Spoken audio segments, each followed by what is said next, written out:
Baseball isn't just numbers, numbers, numbers. This game is not being played on computers. You don't do that with a bunch of statistical gimmicks. You don't put a team together with a computer. We're talking weighted runs created plus, expected WOBA, his sweet spot rate, defensive runs above average, average exit velocity, barrel rate, xFIP, BABIP, SIERA. We are above replacement radio.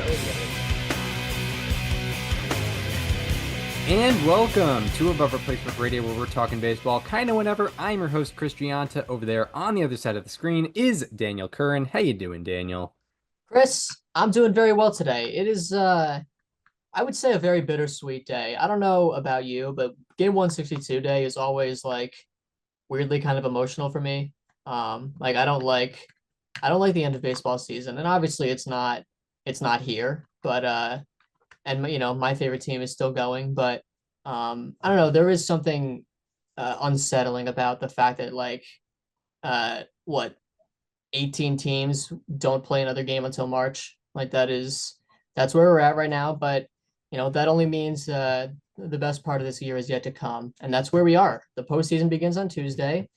We had a regular season that came down to the last day, which is not where we thought we were going to be a month ago, but you know, we were blessed with a lot of games that matter today. We had some heartbreak, we had some triumph, a lot of just, you know, crazy vibes on Game 162 day today. Yeah, and I totally get the weird melancholy of losing the regular season, even though October is my favorite month of the year.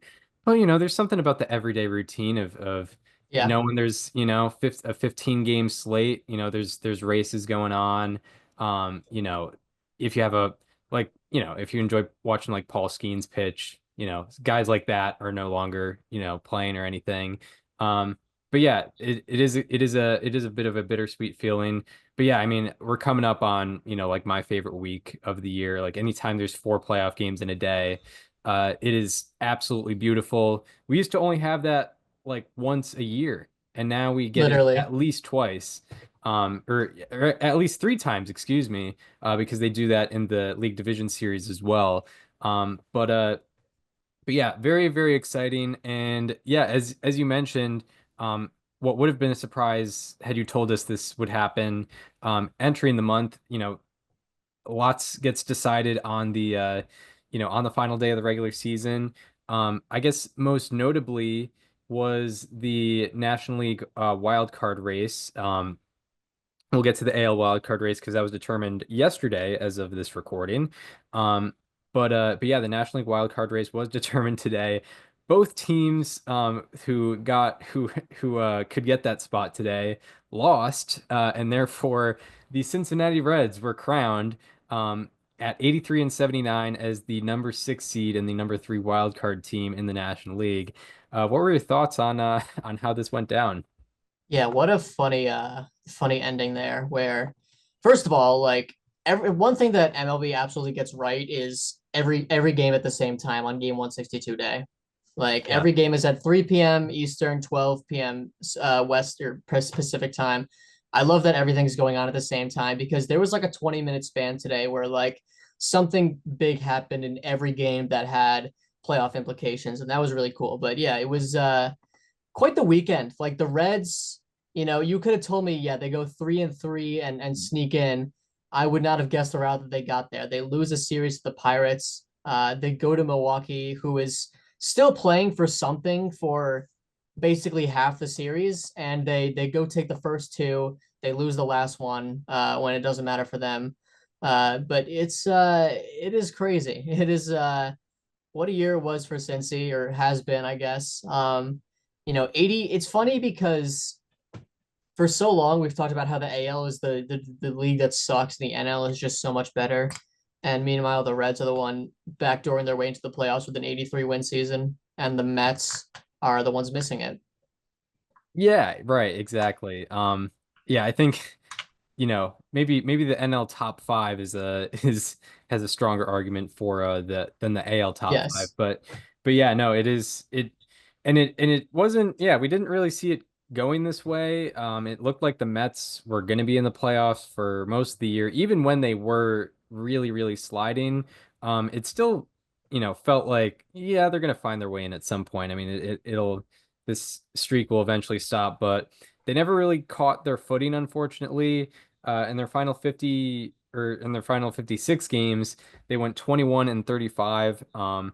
Unfortunately for them, seemed to lose a lot of close games actually because on the span that I'm looking at, where they went 21 and 34 entering today, they actually scored the same exact amount of runs as they allowed. So it seems like they just lost a lot of tight ones, unfortunately for them. But yeah, I mean, just a real massive disappointment for the Mets. I think that's what the storyline really is, considering especially the unimpressive record comparative to other playoff teams that the Reds had. It's really about, unfortunately, how the Mets ended and the fact that, they have, a top two or three payroll, and, signed the biggest acquisition of the offseason, this past offseason, and just could not get the job done even after making the playoffs last year. If you've been a Mets fan for long enough, you have plenty of stories of heartbreaking regular season endings, of disappointment, of underperforming teams. This has to be the worst one. Undoubtedly, this has to be the worst one. I think this is worse than '07. I think it's worse than '08. I think it's worse than literally any other team that has collapsed their way into missing the playoffs. This is a team that, like you said, had one of the highest payrolls in the league. They just signed the most expensive player in baseball history this past offseason. And, I don't think the fault lies too much on the guys that you expected to be the leaders on the team. Statistically, they kind of did their part throughout the year. Not to say that there's zero blame, but I mean, you look at the pitching, and it just didn't get it done. Especially the starting rotation. You bring Ryan Helsley in, you bring Taylor Rogers in, or excuse me, Trevor Rogers in. Like they didn't get it done. Um, you had to have three rookies basically lead your rotation to the playoffs, and one of them was awesome, and the other two, they were rookies. Like they did exactly what you'd think they do. I thought it was a bit unfair that Jonah Tong and Brandon Sproat and Nolan McLean were put in those situations. It is what it is. But yeah, this is a drastic failure of a season for a team that was supposed to have World Series aspirations, and it looked that way, right? The first 2 months of the season, they had an incredible start. Like it looked like playoffs were what were the playoff odds at their highest point for the Mets? That is a good question. I'll go check that out. Yeah, meanwhile, I'll do that for the Reds as well. But yeah, I mean, because yeah, the point I started at, kind of where they started to fall, was July 28th, or at the end of July 27 is kind of when they were at peak form, it seemed. I mean, they were leading the division at that point, after July 27, and their odds to make the playoffs were 97%. Yeah. Um, I mean, yeah, that is tough. That is tough to have a 97% odds, with 2 months of baseball left. And yeah, when you go 21 and 35 to finish out the season, I guess that's kind of what happens. But I mean, yeah, it's tough, but I mean, I guess if you wanted to add any sort of silver lining to it as a Mets fan, this is probably pretty good news for the 2026 Mets. If you weren't that faithful. The opening day roster for the 2026 Mets, let's put it that way. Yeah, right, exactly. There's certainly going to be more pressure, and we kind of know how Steve Cohen operates. Like you know, he's kind of making statement signings and statement trades, a lot, especially as someone who grew up a fan of the Mets, and doesn't really seem to care that much about how much the team is spending. And I do think, in the long run, him and David Stearns are a very good combination of, spending a lot of money, but also having, an analytical side to things. But yeah, unfortunately this year it didn't work out. Um, but yeah, I'm kind of, interested to see how this affects the Mets approach for the offseason, because I mean, you know, obviously it's going to be tough to top what they did this past offseason with signing Juan Soto, but they might try to do it like in the aggregate, and get, multiple I was gonna say, I think you're gonna have to do like what the Yankees did. You're gonna have to get like three different guys that all add up to a significant amount of money. Yeah, exactly, exactly. Yeah, but I mean, just yeah, it is just a crazy crazy collapse there for sure. And as a baseball fan, like I guess it is kind of exciting to see the Reds in there. And I think if the Reds do beat the Dodgers, I think it would be exciting. But entertainment value wise, I did want to see the Mets in the playoffs because I feel like, they really could have been the ultimate wild card. They could have been like a 2022 Phillies type team or 2023 Diamondbacks. They were a real threat to even at 83 or 84 wins. I think they could have been a real threat to go far in the playoffs. I don't really have the same faith in the Reds, unfortunately, but that's we're gonna that's what we're gonna see is we're gonna see the Reds um, in their first non-COVID playoff appearance since 2013. So relating to the Reds, on September 5th, their odds to make the playoffs were at 1.3%. Wow. 1.3%. In fact, they were 3 days ago on September 25th, they were down to 20%. Like this was to improbable would be an understatement. And shout out to them. Like they had a big weekend 4-game sweep against the Cubs at home last week. They kind of hung around enough all season. It didn't feel like they really got that particularly hot until that week. Like they had some good stretches in April. They had a good first couple of weeks, couple of months, but it really felt like everything started clicking when it mattered most. And that's as long as you do your job. I mean, you look at their month by month. They went 2-2 in March, 14-13 in April, 13-15 in May, 15-11 in June, 13-12 in July, 12-15 in August, 14-11 in September. Like their best winning percentage in a month was 15-11. Like they were not ever like an overwhelming force in the league. They just stayed around enough, got hot at the right time, and capitalized on what turned out to be a weak race for the last spot in the National League. Yeah, that is true. That is true. And yeah, on that same day, the Mets playoff odds was actually kind of the same as it was a month previous. They were at 96.6% chance to make the playoffs. Yeah. Ironically enough, when that kind of streak started where the Reds started to creep up on the Mets, they were playing each other. The Mets Yep. beat them on September 5th, 5-4. And then that was the first game of a 3-game series. The Reds won the next two, and then I guess each of them kind of carried whatever positive or negative momentum they had into the rest of their season, and that's what helped push the Reds into a playoff spot. Yeah. No, I mean, shout out to Cincinnati. And they endured a lot too. Like they had, an injury to Hunter Green that took him out for a lot of the season. They got Chase Burns and he looked awesome, but then he got injured. Like this is a team that had to go through a lot to get to this point. And I mean, like, yeah, like I said, they were able to just hang around enough to make their way there. Yeah, 100%. And yeah, I mean, like, also not a team that really invested at all in the offseason either. I mean, Yeah. didn't really come in with a whole lot of expectations. I think the much of the hype that they had heading into 2024 had been wiped off after what was somewhat of a disappointing year last year. And yeah, they just kind of kept at it. Had some solid performances all around their team, and yeah, they've earned their way into the playoffs, and their treat is the Los Angeles Dodgers. So we'll see how that goes. But we will get into that a little bit later. Anything more on what happened in the NL before we shift over to the AL? No, I think that's that. Yeah, so I mean, yeah, the American League, uh, Two really just divisions wrapped up today, yeah, two divisions wrapped up including today. the largest division collapse in baseball history. Yeah, and personally for me, it it was like because had things gone differently today, I could have been 3 for 3 on AL division winners, Yep. but You had the Blue Jays win the division? no, I had the Yankees, but had Okay.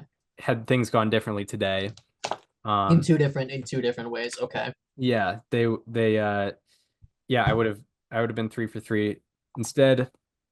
One for three. And yeah, I was right about the Tigers for about 97% of the season.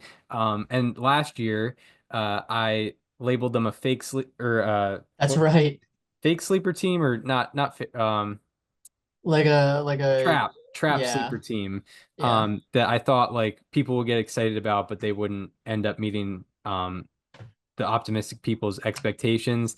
And I was right through like September 15 or something like that. And then they like took a playoff spot. And they So went like 31-11 or something like that.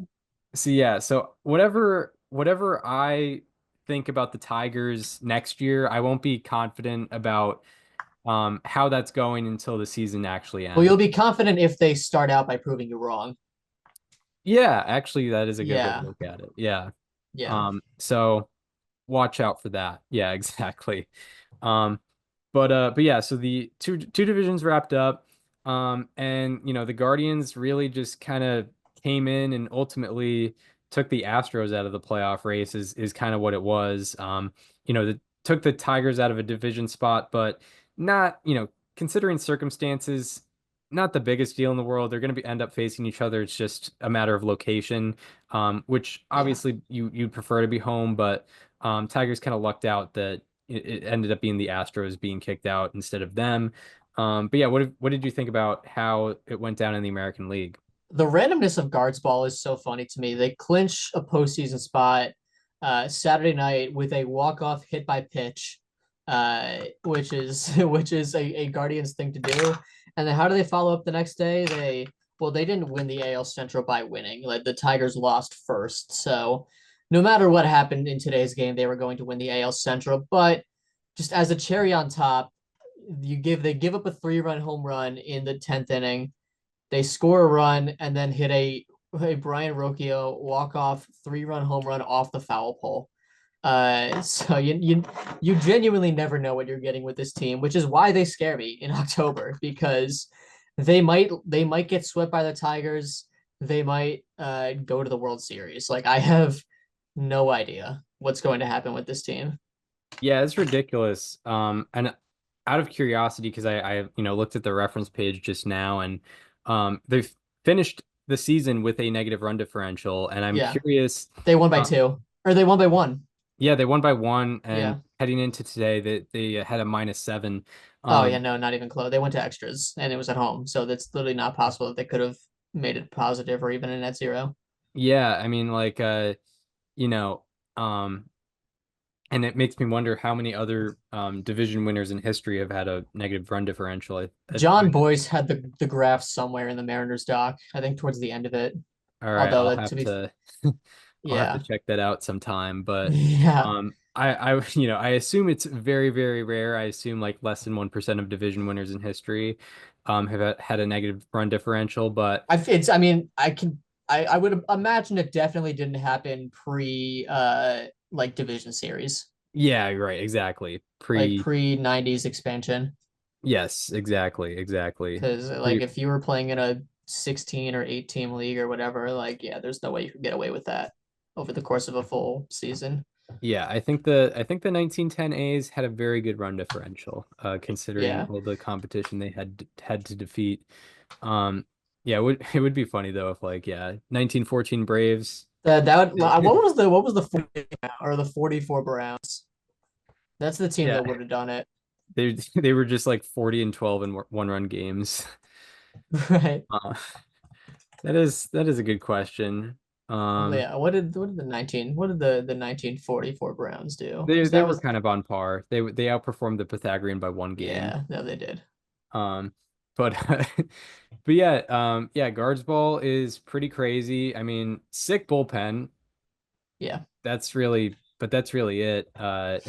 Like their lineup outside, sick bullpen and Jose Ramirez Oh yeah. is Yep. kind of what they That's it. have. Yeah. Yeah. They had the one thing I love about narrative ball here is that the Guardians made the playoffs despite having the lowest batting average in baseball. Oh yeah, that Although is the Angels nice. actually might have been worse. I mean, they might have surpassed the Angels today. Right. Yeah. I mean, Yeah, they did. Damn, they beat them by 1. They beat them by a tenth of a point, 226 to 225. That sucks. To be fair, though, it's not like any of the other batting stats were good either. No. It's not No, they like had an 87. Yeah. They had like the third lowest WRC plus in baseball. They yeah, led only the Pirates and the Rockies. they had a sub 300 on base percentage. Right. They had a Yeah, three. they had the lowest OBP in the actually no, the Rockies were worse. Never mind. Oh, the Rockies were worse even at Coors. Wow. Yeah, they hit a Um, 293. that is insane. Yep. That's where we're at. Well, yeah, they lost what, like 115 games? Yeah, they lost a I lot of think them. I think that was the grand total. They lost today. They got shut out. 119. They lost 119. Yeah. So Yeah. that's They beat the White Sox by 2 games. yeah, yeah. So credit to them. Credit to what that August 1st win against the Pirates. They scored like 9 runs in the ninth inning. Yeah, they're And then I don't it know some other win that it they had. it appears their Pythagorean win-loss was worse than the 2024 White Sox. Oh my God, it was terrible. Yeah, it was what was it? It was more than minus 400. Um, their Pythagorean win-loss entering today was They're 44 and 117, so I imagine it's 44 and 118 now. what was their run differential? It was over minus 400. Um, minus 424. Nice. So Is that entering today or is that including today when they lost? I believe it was including today. okay, So yeah, I think it was 4-0 today. their average game was a 2.6 run loss. That's crazy. That's absurd. How do you reform that? Um, How do you reform that? I definitely don't build up your analytics department. That's just gonna run you into trouble. No. No. Just stick to, I remember you seeing a know, tweet earlier this year being like, it was an anti-analytics guy being like, yeah, how's analytics working for the Rockies? I'm like, oh, it felt like the meme of like the guy putting his hand on the other guy's shoulder. It's like, actually, yeah, analytics for the Rockies because there are none. they have the same analytics department they had when the franchise started in Yes. 1990. Yeah. Yeah. When they were playing That's in Mile High Stadium before Coors Field opened. yeah, exactly. Like the same guy that gave Andres Galarraga advice is The same guy that told them to sign who Mike Hampton. yeah, Right. that's that's Tag that who's guy. That's who's that's running the who's show over there. yeah, exactly. That's who's kind of critiquing Ezekiel Tovar right now. Um Right. but Yeah. but yeah, no yeah, shout out to the Rockies. Yeah. Anyway, the AL Central, right? Yes.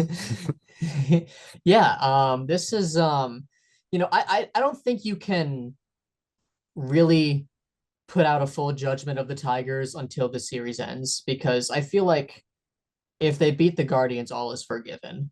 Because no matter regardless of what happens, you're going to Seattle on the road. Like that doesn't change. Obviously, you can pick apart is like you should have had a first round bye because they had the best record in baseball for some time. They easily could have. Whatever things happen, they start losing games. Obviously, I don't think we could have anticipated that they would lose enough games, would be the Guardians would go 19-4 in their last 23 to set up a situation in which they actually all out lose the division and barely scrape into the 6th seed. But like I do feel like the division collapse is forgiven if they beat the Guardians in this series.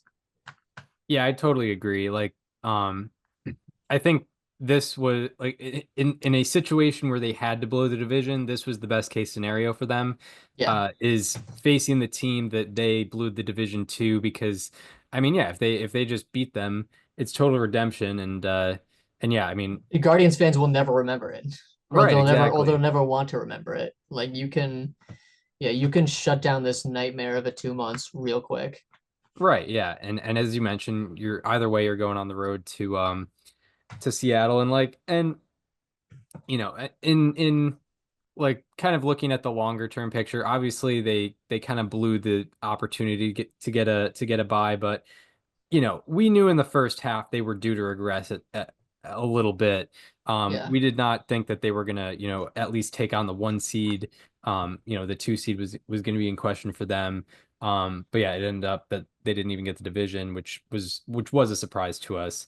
But yeah, like I think yeah, a lot of the narrative can change in just the span of 2 days here, with a potential series win over the Guardians. But yeah, it'll be exciting. It'll certainly be exciting. They just faced each other this past week.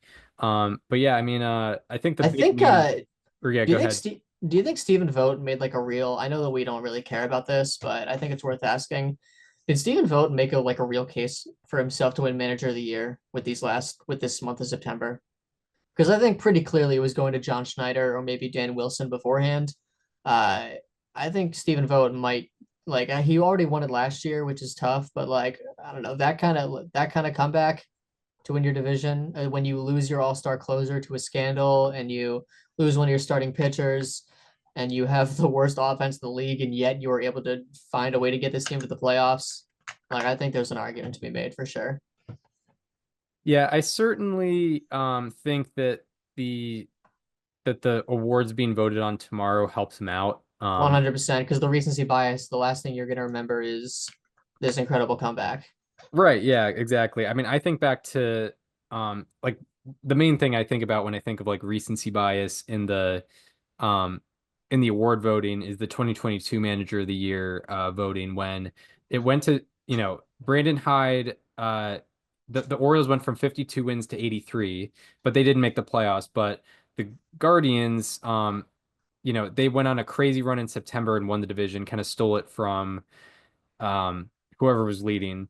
And they just took the division by storm. And it ended up going to Terry Francona, even though, like, I think once people had time to think about it and reflect, they kind of thought like, oh, this probably should go to Brandon Hyde, but it ended up going to Terry Francona. I think the same thing could happen where, um, you know, voters see just what happened with the Guardians, and maybe they lose a little bit of sight at what the Blue Jays did. Whereas I do think what John Schneider did is a bit more impressive, but we'll see. We'll see how that goes.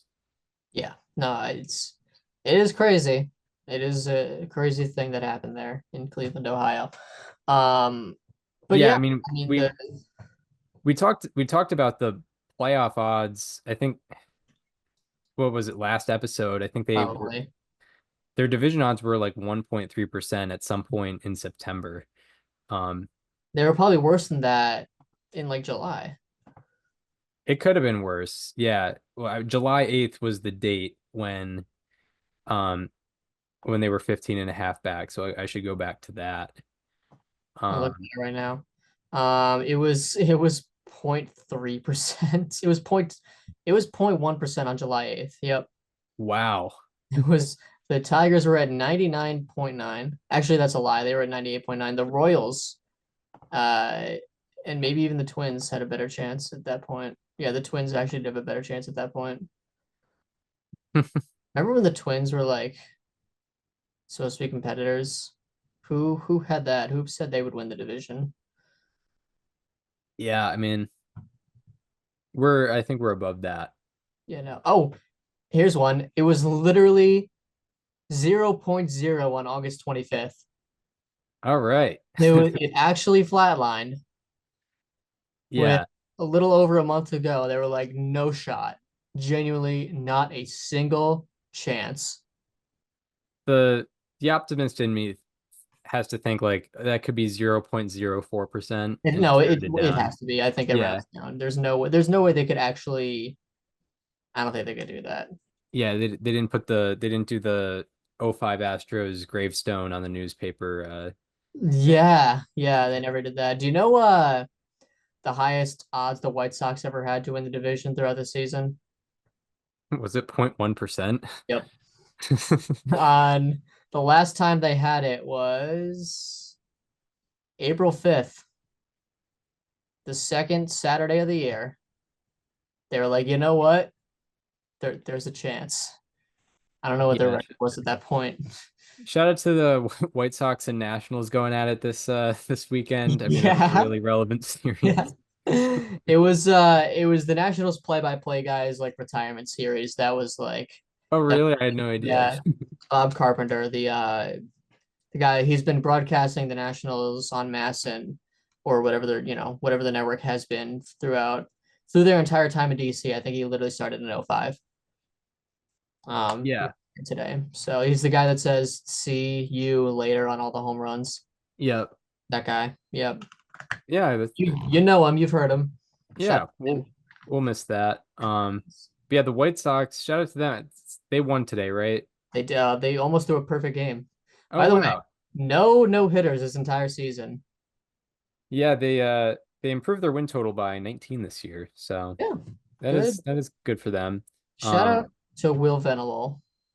Yes. A true I haven't heard that name in years guy that is making sure you're still hearing his name by leading the White Sox to albeit still 100 loss season, still very impressive.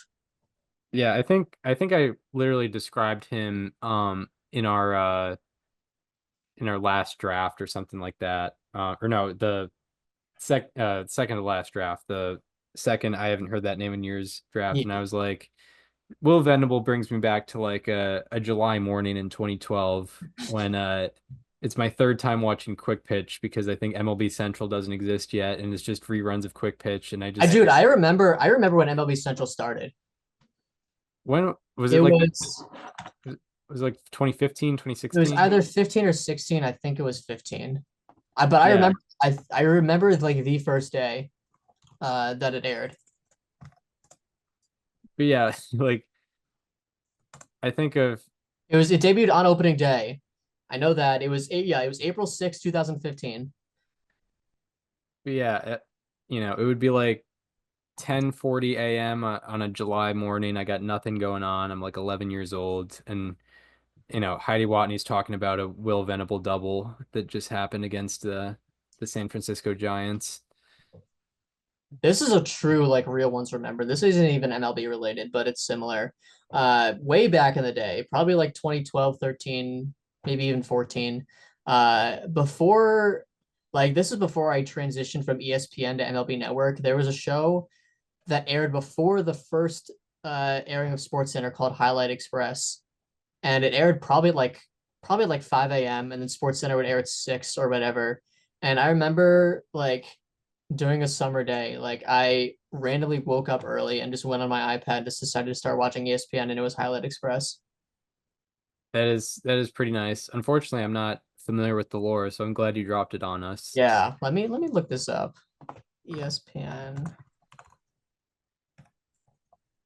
Yeah, I just had the realization that there's three National League Central teams in the playoffs. That is absurd. Damn, it was quietly canceled on June 15th, 2013.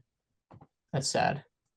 Well, we're gonna make sure that's not quiet. We're gonna remember Highlight Express. Well, I mean, Awful Announcing broke it 12 years ago, so I think they've been loud about it for some time now. Yeah, all right. Yeah. But yeah, the White Sox improved their win total by 19 games.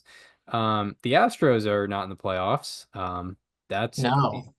crazy. I mean, yeah, the two of the top three playoff streaks did snap this year, if I'm not mistaken, with the Braves and Astros. Yes. Um, Yeah. the Astros had made the playoffs every year since 2017. The Braves had made the playoffs every year since 2018. And obviously the Braves were out a while ago, but the Astros were eliminated on Saturday. But yeah, what did you think about just them just being left out of the race here? There will be a lot of takes in the coming days and weeks and maybe even months about like this being the end of the road for the Astros. And I think we've been talking about this for like actual years on this show about, the Astros dead meter. And I'm gonna be honest, I think there's a heartbeat. I think there's a pulse. I think there's like in like the hospital scenes where like they show the graph and like there's like a one little squiggle. Like I think that's the Astros. Like it's not flatlining. Um, this is a year that is defined by an absorbent amount of injuries. Like basically every player with that, with the exception of Jose Altuve and like Christian Walker, that you could imagine got hurt at some point this year. Like they lost Isak Paredes and then got him back, but they still missed him for the important stretch of the season in the second half. They lost Jordan Alvarez for most of the year. They lost basically every one of the starters. Did you see that Luis Garcia is now out for 2026? No, I did not. Yeah, he made I think one start and then has another injury that takes him out for next year. That is my sympathy goes out because Incredibly true. Like I feel awful. Like that sucks. he's pitched 34 and two-thirds innings since 2022. Yeah, he made two starts this year, pitched 7 and 2/3 innings. Yeah. I don't know what the surgery was at this point, but yeah, he's out. He's out until support. But yeah, everybody got hurt on this team. Framber Valdez also wasn't particularly good down the stretch, which was unfortunate. But Josh Hader got hurt. They lost Jeremy Pena a couple times. They lost Spencer Arrighetti for most of the year. Like it was so bad, man. It was just not good. Which is unfortunate. In terms of playoff odds, they were as high as 98.3% on July 6th to make the playoffs. They were also up to 93.5% 11 days ago on September 17th. Obviously, that's before the sweep at the hands of the Mariners at home into the series loss against the A's into eventually being eliminated in Anaheim. Yeah, yeah. Yeah, and I agree with you on your point about like, yeah, there's a lot of takes about them being dead, and it I is think kind it's of a people trying to manifest it. A it lot is of kind people, of a lot of a people are preying on this team's downfall. yeah, there are people definitely rooting for it, and also you see the progression. Like they won the World Series in 2022, they lost in the CS in 2023, they lost in the wild card round this year, and now they're not even in the playoffs. So of course, naturally, we shouldn't have any Mhm. expectations for them next year. But I objectively, I look at what their roster is without any additions next year, and it's pretty solid. They're considering I need to see more pitching. you hope that Jordan Alvarez is going to play more than 48 games, and you hope that Isak Paredes is going to play the full year. But no one from that lineup, I think, is hitting free agency. Carlos Correa is going to be around for the whole year for them at third base. Uh, they'll lose Framber Valdez. But yeah, I mean, I think they'll gain a lot back from, or I don't know how long was Ronel Blanco like a multi-year injury? Did he get Tommy John? He did get Tommy John in June. That's like the worst time to get it. Yeah, it is tough, but I think they I, only I'm have gonna need to see pitching additions from this team for me to believe in them next year. yeah, or at least for division stuff. I mean, they get Christian Javier for hopefully the full season next year. I mean, they You got can't they got plan him on back. this They got stuff. him back very late. You can't. Um, and then hopefully they get more innings out of Spencer Arrighetti. Yeah, starting pitching does seem to be an issue for them, but lineup wise, I think they look pretty solid heading into next year. Only issue is like maybe some aging symptoms, especially with Jose Altuve going into his age 36 season and Christian Walker heading into his age 35 season. But there's still a lot of guys that you can rely on in that lineup. But yeah, it's hard for me to believe in this being the full end of the Astros. Maybe it's the end. The Astros have been changing year over year, and we don't really see much of that like late 2010s core anymore, with especially with guys like Tucker um, being gone and Verlander even being gone at this point. But they've kind of changed course and remained successful. But I can't see them like going into full rebuild mode immediately.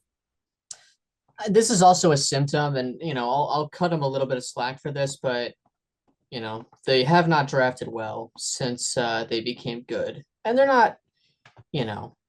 Obviously you don't have particularly good first round draft picks year after year like you used to, but I mean, you look since 2017, and the only guy that's had really any impact at all so far is Drew Gilbert, who you traded for a couple years of Justin Verlander.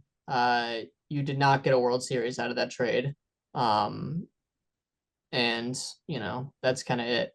I do like their first round pick from last year, Walker Yannick, but it's been too soon for him to have produced the major league level, or at least to expect that. There are guys in his draft class that perform, but that's besides the point.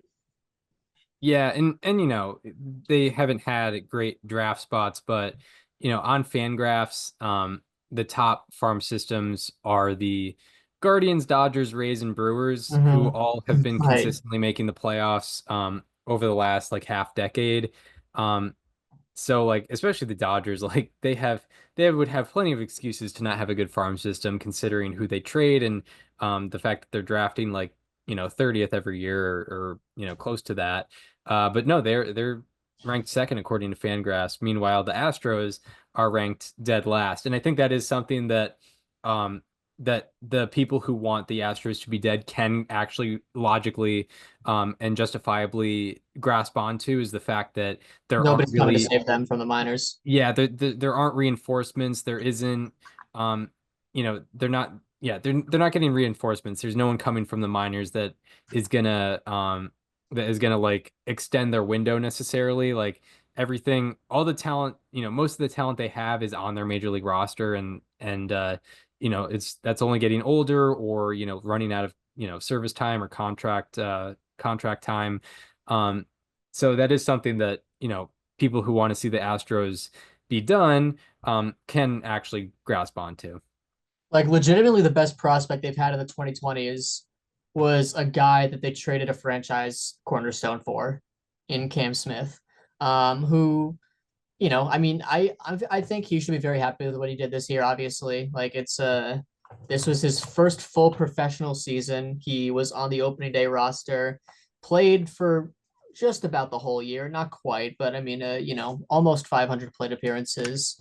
Um, like that's kind of it in terms of controllable young pieces that they have that they can cling on to and imagine them as part of their future, who also by the way played out of his natural position this year and had above average defensive numbers. Right, right. But yeah, I think with the Astros, I don't think it will be I don't think all of a sudden they will, and this could end up looking bad maybe a year from now, but like I don't think it will necessarily crumble and all fall on top of itself. I think it would be a slow fade out with the team, just with how they've built everything.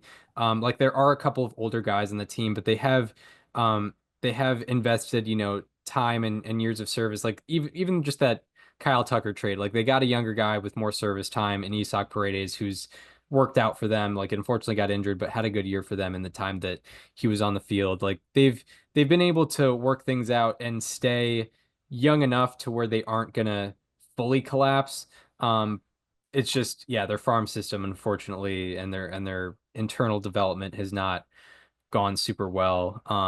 They've just kind of lost that touch, probably since unfortunately for them, probably since Lunau was banned from not banned from Yeah, baseball. when he was shadow banned from baseball. Yeah, essentially, yeah.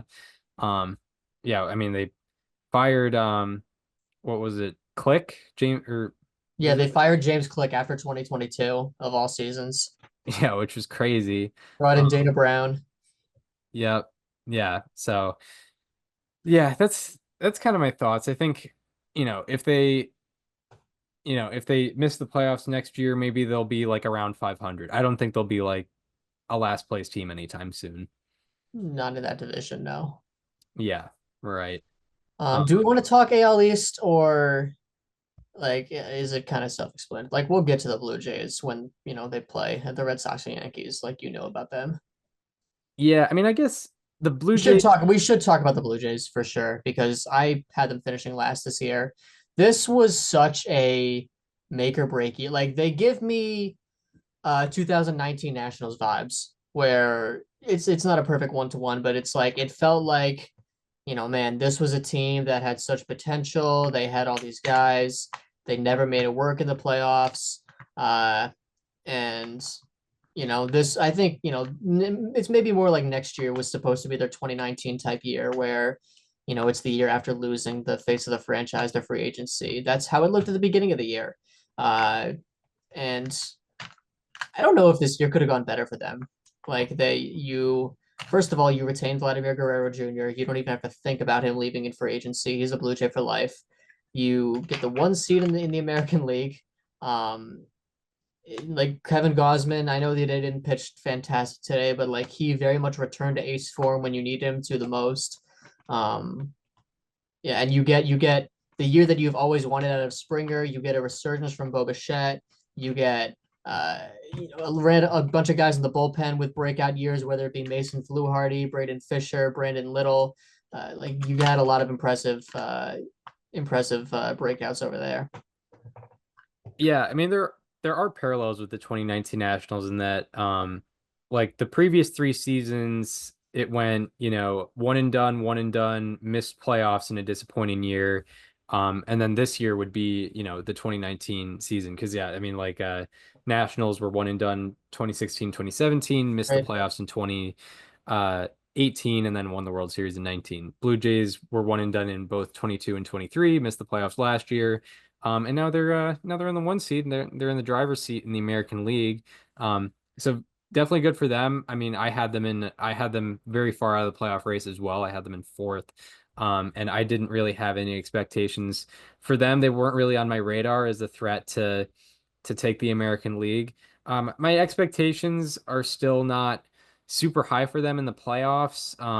Just how they line up compared to other American League teams, taking like record or taking the record out of the context of the situation. I just don't think they match up well. But it's the Blue Jays at home in the playoffs. I mean, we saw how that I obviously didn't work out in 2022, but it's an advantage. I think I don't think I don't think they lost those 2 games in 2022 because they were at home. They just happened to be there.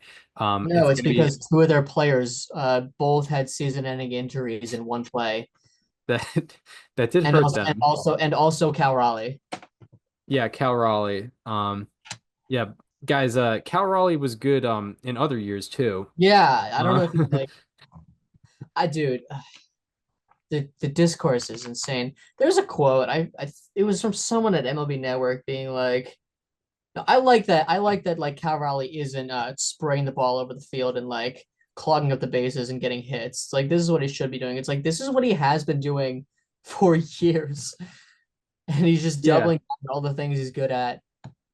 Yeah, and I hate to spoil what we're going to talk about, Yeah, but since this has come up naturally, yeah, we're talking about the past the 2 years previous to this, we've done like correct and incorrect narratives that we've had on the show.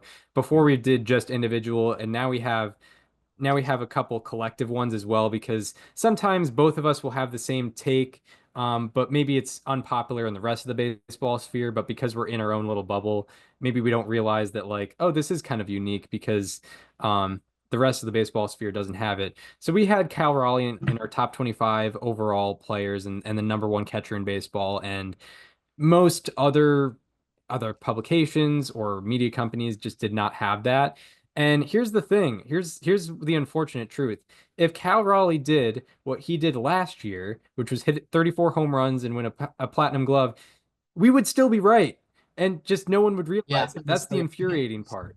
Is he didn't have to do this to be a top 25 player and the best catcher in baseball. He I'm was glad already that he doing did. great things and he just happened to break out and now he's going to be like a top 5 player and you know, like number one catcher in baseball isn't even like a good description. It's Dude, like we're talking the about only like the Mount Rushmore of all-time catcher seasons. It's literally this yeah. one, 2012 Posey, 72 bench, 97 Piazza. Yeah, but I just Those are wanted the to get four. I just wanted to get that out because Yep. he was excellent. Like yes, relatively this is kind of out of nowhere because he had I think he has 3.5 Yeah, I more. mean, even we weren't predicting a 9-win season with 60 home runs. Right, exactly. But if he hit if he hit 35 homers and had really good catcher defense, I think he would and had a 120 OPS plus, he would be a top 25 player this year and the best catcher in baseball. Yep. But he had to literally make history to get any attention. Same way Um, that I feel about how people suddenly turned to Lindor last year. yeah, right. Yeah, exactly. Exactly. Like he shouldn't have had to finished top 2 in MVP voting to finally get all this attention that he's deserved for years because he had a bad first 2 months with the Mets 4 years ago. Right. Literally, that was That was exactly it. it. That was it. That was it. But yeah, and yeah, I mean, I guess to wrap this little tangent up, like I think for the past few years I've had like gripes and guys that like I really go for and I think are underrated, and Jose Ramirez was that guy for a long time. Cal Raleigh was my most recent guy that was like that. I think I was kind of like that with Francisco Lindor a little bit, not to the extremes of the other two, but I feel like all my guys are properly rated now, and I feel like my job's kind of done with Yeah. those guys. I'm not really I can't really think of someone who, unless something happens with next year's rankings on MLB Network or I have an ESPN. idea of one. Um, I'll reveal it later in the show. I'll just say that much. all right, sounds good, sounds Yeah. good. But there's no one off the top of my head that I feel is wronged by the baseball world to an extreme level, the way like Cal Raleigh was the past couple of years. Um, but uh, but yeah, so I mean, yeah, we're going back. Did we have more to talk about the Astros? No, I feel like we hit on them and we got the Blue Jays too.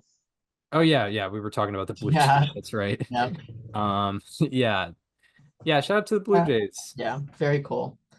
Very Um, good for them. We Shout will. out to, yeah, I mean they, and I didn't even mention like Ernie Clement, huge year out of him too. Three Yeah, I wins. mean, crazy defense if I'm not mistaken, right? That's it. That's the that's the key. I should look at his numbers. I have not looked at them in a while. 13 outs above average. All right, yeah, that'll do it. Um, pretty pretty good. 9 home runs in 588 plate appearances. So yeah, he's certainly a unique player. Went to UVA.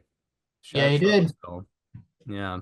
Shout out to Davenport Field at Disharoon Park. That's where he played for however many years. But yeah, anything more before we get into playoff previews? Yeah, let's talk about these matchups. Yes, yes. Yeah, we finally have it all set. Padres Cubs has been set for a couple days, I think. Yeah, Um, that was the first one we like knew was happening. Do we want to go in order of when they'll be when first pitch is thrown? yeah, we'll go in the order of our sheets here. All right, so the AL wild card, we get a third straight week of Tigers versus Guardians. How about it? You can't get enough of these games. They played in Detroit 2 weeks ago. They played in Cleveland this week, and they are coming back to Cleveland for round 3 late in the season here. Cleveland won the division because they had the tiebreaker. Well, actually, not because they had the tiebreaker. They won it by 1 game, but they did have the tiebreaker. They led Detroit 8-5 in their 13 regular season games, and also led in run differential 46-36. So this was a series in which Cleveland did outperform their divisional rival. And they also went 5-1 in their final 6. I should note that was obviously very important. At home this year, when the Guardians play Progressive Field, they are 45-36. The Tigers, when they go on the road, are 41-40. You can pretty much, I don't think any team has announced their starters yet for this series. Between the 4 teams, the 8 teams, the 4 series we have, but this is one where you could pretty much lock in, at least for the first 2 games. You're going to have Tarek Skubal, you're going to have Jack Flaherty, you're going to have Gavin Williams, you're going to have Tanner Bybee. And there's been some excellent pitching by these individuals against these opponents this year. Tarek Skubal, what else can you say? Against the Guardians this year, he's made 4 starts, pitched 28 innings. That's 7 innings per start. He's allowed 2 earned runs all year. That's a .64 ERA with 40 strikeouts and 5 walks. Yeah, I don't really know what else you can say there. Yeah, no, I mean, we've we've seen it. I mean, he had an excellent, and if you want to go back to last year's playoffs, he had an excellent game 2 against them. Yeah, don't ask about what happened in the other one. Yeah, but even if you average it out, I think he still had a really good series, Yeah, just numbers wise. probably like a mid 2 ERA. Yeah, I think that's kind of what happened. Yeah. Um, See what he gave up 5 runs in that second game. I think it would have been. Um, yes. Going down, going down. He had a 3.46 ERA and 2.70 FIP in that series, in 13 innings. Yeah. So he still had numbers wise, he still had a really good series. And obviously they wouldn't have won that game probably without his Oh, definitely not the game contributions. two. No. Yeah. Um, so that's him. You also have Jack Flaherty, who 16 innings pitched, a 3.94 ERA against the Guardians this year, 18 strikeouts and 7 walks. Uh, the Scooble game is obviously going to be tough for the Guardians, but luckily Gavin Williams, if I had to guess, is probably pitching in game one, has also had a lot of success against the Tigers. 17 innings pitched this year, a 106 ERA, 29 strikeouts. That's again in 17 innings and 7 walks. His 15.4 strikeouts per inning against the Tigers was his highest against any opponent this year. That includes NL teams that he faced once. And if it's not Gavin Williams, it's probably Tanner Bybee, who pitched 19 innings to the tune of an 0.95 ERA with 21 strikeouts and 5 walks. In terms of key hitters that have done very well against these opponents, really the only one to point to is Jose Ramirez, who has basically traumatized the entire fan base for over a decade now. And this year is slashing 347, 439, 592 for a 1030 slug, a 179 weighted runs created plus. I talk about Williams, I talk about Bybee. They've been very good against the Tigers this year, but that actually goes kind of across the board. Tigers hitters slashed 179, 268, 318 for a 585 OPS against Guardians pitching this year, a 66 weighted runs created plus in 478 plate appearances total. That OPS, the 585, it is the sixth lowest OPS for any team against a divisional opponent this year. So Cleveland pitching has kind of had Detroit's number throughout the entire year, whether it be the matchups they had in late May and early July when Detroit was on a roll versus these late season matchups where Cleveland was surging and Detroit was collapsing. Yeah, that's definitely very good analysis there. It is always intriguing to see two division opponents go at it in the playoffs because obviously they have a longer history, like specifically in the AL, like that each matchup, there's a lot more to go off of in the regular season than the other two is, Padres Cubs only faced 6 times, Dodgers Reds only faced 6 times. But yeah, I mean, and especially with these two teams, the Tigers and Guardians, they faced each other, literally Last year too. yeah, they faced each other in the playoffs last year, and they also faced each other 4 days ago. Um, with Yeah. with the series they had. So we saw what it looked like then. But actually 3 days ago as of this recording, because I think it was Tuesday through Thursday. Um, but yeah, it's very intriguing. I think just objectively, the Tigers, we should consider the better team. I mean, they have the better lineup. Yeah. I think they have better starters. Guardians definitely have an advantage in the bullpen. And then fielding wise, I think they are fairly even. Guardians had +5 outs above average on the year. Tigers were at -5. So I mean, with team samples, that's not very much of a difference. But yeah, I think just with the Guardians, we've seen it in the past. Whenever they do win, whenever they kind of extend series, it's just kind of whatever magic they have. It's hitting with runners in scoring position. It's stringing together innings. They're not necessarily winning through the long ball, or maybe they did a little bit of that last year with at least the David Fry grand slam. Um, I know when they faced the Yankees, you know in 2022, they kind of small ball their way into a couple wins there. That's kind of what they do, and they're good of that. They're good at that brand of baseball, it seems. The Tigers, they can definitely outpitch you on the starting pitching front. I think a lot of what the Tigers have to do is establish a lead early because it's going to be tough to play from behind against this Guardians bullpen because that is by far the strength of their team. I remember last year when I talked about the Brewers, like max 18 batters for these starters. Like I would be so shocked to see any Guardians pitcher go past 18 batters in this series unless unless somehow they got like an 11-0 lead in game one or something like that. But I can't imagine the Guardians starters going far at all. I see a lot of multi-inning appearances from Guardians relievers. As it's kind of normal in the playoffs, and with it being a best of three series, there's so much at stake in every game. So yeah, I think the key for the Tigers is you got to win those first 4 or 5 innings, otherwise it might be game over. Yeah, well, the good thing about this for Cleveland is, you can point to their offense, you can point to the numbers, you can do all of that.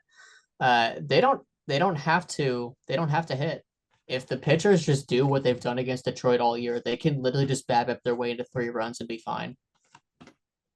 Yeah, that is a factor. That is a That is- factor. If you're the Tigers, you need your middle of the order bats. You need Riley Green to have a big series. You need Spencer Torkelson to have a big series. Gleyber Torres needs to be setting the table for those guys. Parker Meadows, same thing in the leadoff spot. Assuming they'll be facing righties. They'll definitely put him leadoff. Kerry Carpenter is going to be, probably in the starting lineup for these games because, as far as we know, he's healthy this time, and also there are no lefty starters that are going to be going at least likely in the first 2 games. Maybe they'll be weird and throw Joey Cantillo out there, or Parker Messick. But I think realistically, you have Williams and you have Bobby for these first 2 games. Yeah, right, for sure, for sure. Because this is Um, obviously a platoon heavy lineup. You have guys like Wencel Perez, Andy Ibanez that are very good against lefties. You could sub those guys in for the Kerry Carpenters and the Parker Meadows of the world when you need to. yep, absolutely. But yeah, talking about, I guess, kind of going further about the Guardians and their bullpen. Um, Over the course of the season, they led in their bullpen led all of baseball in FIP. And then if you go since September 5th, which is kind of when they really started getting going as a team, and went on this miracle run essentially, they had a 2.13 ERA and 2.19 FIP. The ERA was second in baseball. The FIP was first by a lot in all of Major League Baseball. So that's certainly a strength of theirs. I know their starting pitching was also very good in this stretch, but peripherally it was not at the same level as their bullpen. They had their starters had a 306 FIP in the span as opposed to a 219 in the bullpen. So that's kind of what I'm talking about with how good that Guardians bullpen is. Even without Emmanuel Clase, Cade Smith leading the way. He had another, I mean, absolutely dominant season. I didn't even expect what he did peripherally to happen this season again. He basically had the same season as he did his first year, which was pretty insane. But yeah, I mean, I think it's kind of about who wins those, or if the Guardians can kind of tread water in those first 5 innings, they'll be in a good position. Do we want to do predictions now, or are we gonna wait till the end? I guess not. We could do them now. All right. Yeah, I'll have you go first. Yeah, I'm still figuring out kind of what um yeah, I mean I think the Tigers are going to win game one. I just think the starting and pitching matchup is too wide of a gap, and Skubal hasn't really showed signs of slowing down. Like he had one bad inning against the Guardians, and it wasn't even like there was an error, there was like wild pitches. It's not like they just hit the crap out of him in that one inning. But over the long course, he is definitely a top 2 pitcher in baseball as opposed to whoever he's going against. So I got Tigers game one. Um, I'll say yeah, I say the Tigers flip the script. I say Tigers in 2. Wow. All right. Yeah. Yeah. Well, I'm going on the flip side because I have Guardians in 2. Mm. I think the pitching is just going to be overpowering in this series on both sides. Um, I'm sure Scuba will do his thing. I am not doubting him. If he goes 8 shutout innings with 10 strikeouts and no walks, you will not see a surprised face right here. Um, but again, I don't think the gap in pitching is that close, or is that far, rather. I mentioned, Williams and Bybee, multiple starts against this team, both under a 110 ERA. Like these are pitchers that can pitch against this lineup, that have pitched against this lineup. The bullpen, I have a lot of faith in with guys like obviously Kate Smith closing. Eric Zabrowski's been awesome for this team this year. You still have Tim Herron. You still have Hunter Gaddis, guys that have been solid for this team year after year. And I think it's going to be certainly very low scoring. It's going to remind me of the that Guardians Rays series from 2022, where there was how many? There were like 5 runs total scored in that series. I think there was a 3-1 game and then a 1-0 15 Gonzalez walk-off home run game. Wait, what series are we talking about? Sorry, 2022 AL wildcard Guardians Rays in Cleveland. Oh yeah, it was it was 2-1 the first game, right? 2-1. Yeah, it was Jose Siri homered, and then there was a couple others, and I know Joe Ram homered in Joe that Ram game. homered in that game. And then Yeah, the 1-0 Oscar Gonzalez walk-off home run. yes, That I happened. remember that one. That's the vibe I'm picking up on from this series. Yeah, What I'm trying to say. we're just begging for it to be over. Yeah. Yeah. We're like, man, Um, Seattle's got to be so happy watching the series. They get to play one of these teams. yeah. That's how we're looking at it. All right, so yeah, we have we differ on how this series will go. We agree that it'll go 2 games, but Yeah. Well, in that's kind of implied, in historically speaking. yes, indeed. But yeah, on to the Red Sox and the Yankees. He's The the rivalry. rivalry. Uh, Not only on Neston, it's only on this ESPN.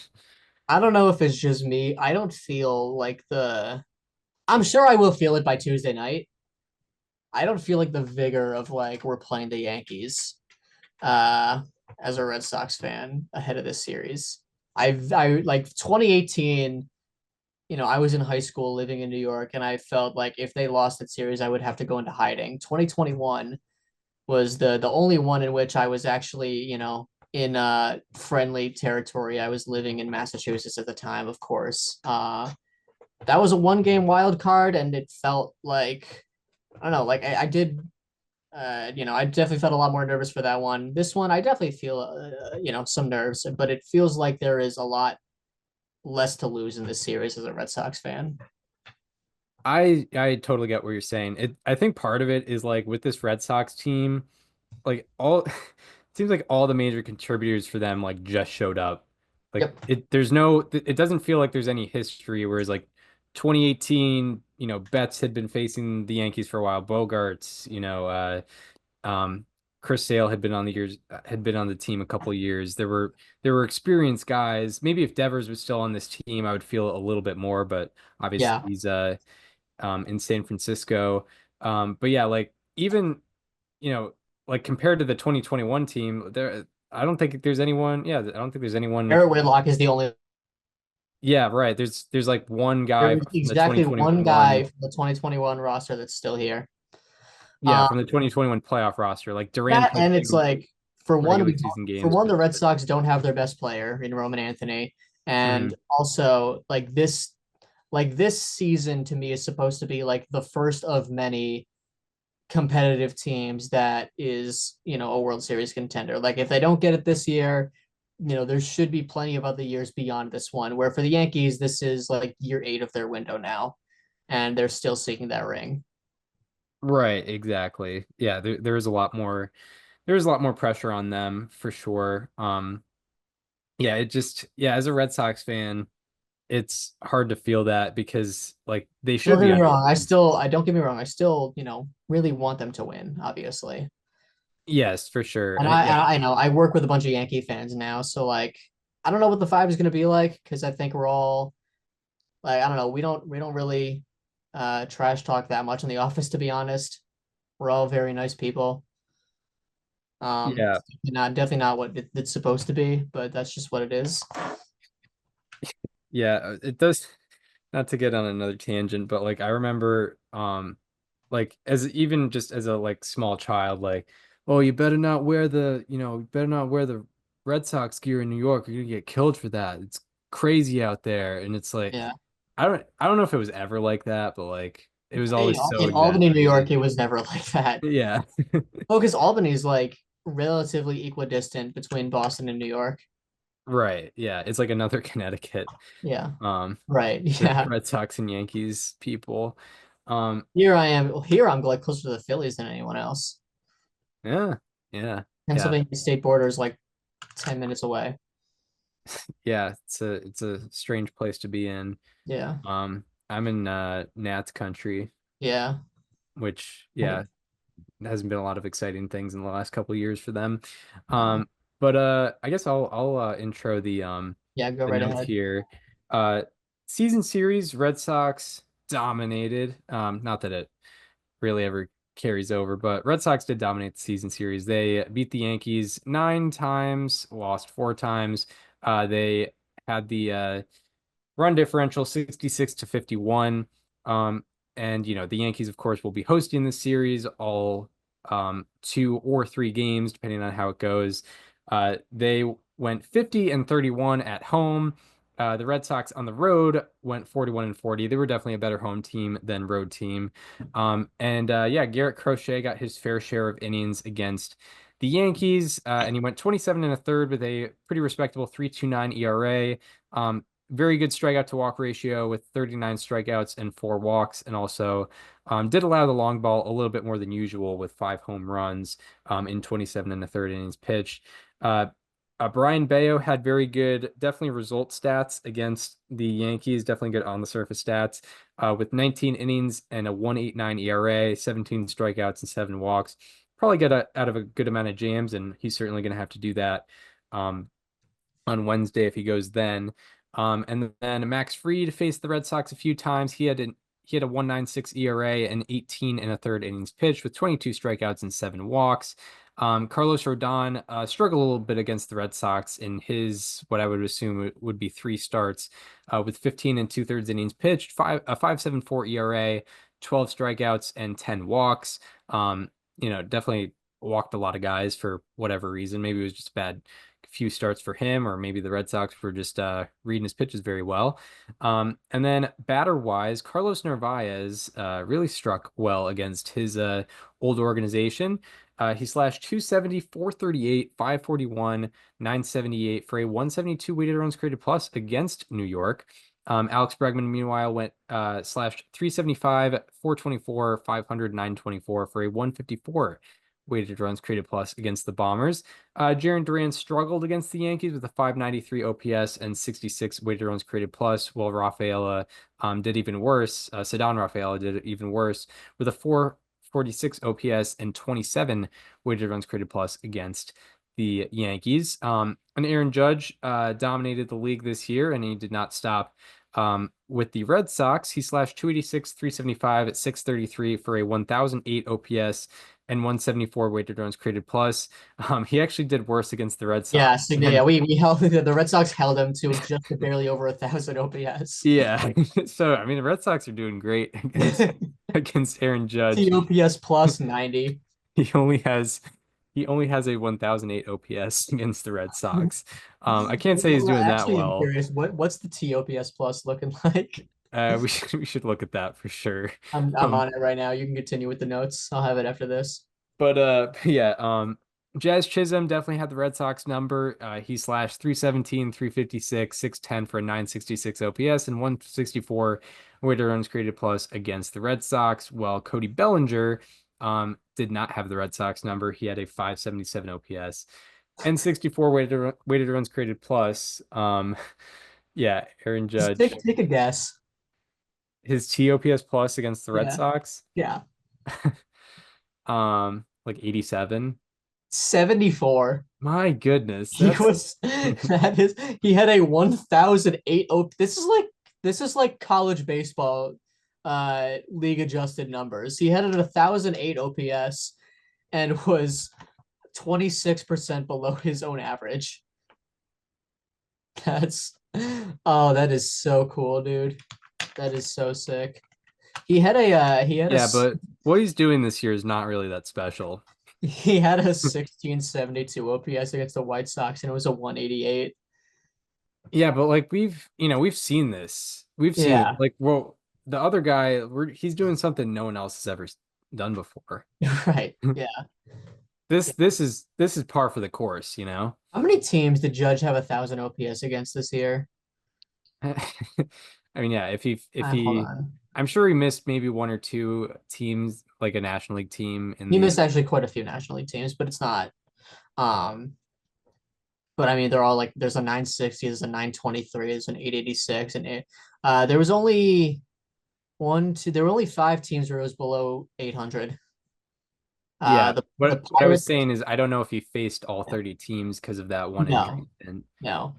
It was the Pirates, Padres, Astros, Angels, and Phillies. The Phillies, which he played one game. Okay, let's see. 1, 2, 3, 4, 5, 6, 7, 8, 9, 10, 11, 12, 13, 14, 15, 16, 17, 18 teams in which Aaron Judge put up a 1,000 OPS or higher this year. That is a 18 out of 29 possible teams. yeah, I mean anybody can do that. That's Uh, dude. that happens all the time. Yeah, yeah. But like I don't know why we're even talking about that, to be honest. You're right. Right. If people don't understand, this is a satire that I'm doing. Mm, I'm representing the. And I'm a big Cal Raleigh guy, but some of the yeah. people supporting his case, and I'm not even saying the Cal Raleigh argument is bad for MVP. It's just the people No, it's making it just that sometimes get it well, wrong. people took, and it happened on both sides, to be clear, where Oh, for sure. people just took the complete wrong route of making an argument. Largely, the worst ones were the arguments against, man. Like the arguments for that I saw, largely valid. But Yeah. like, when you have talking baseball tweeting like a random highlight of Cal Raleigh striking out, it's like, dude, he does that 130 times a year, including this year.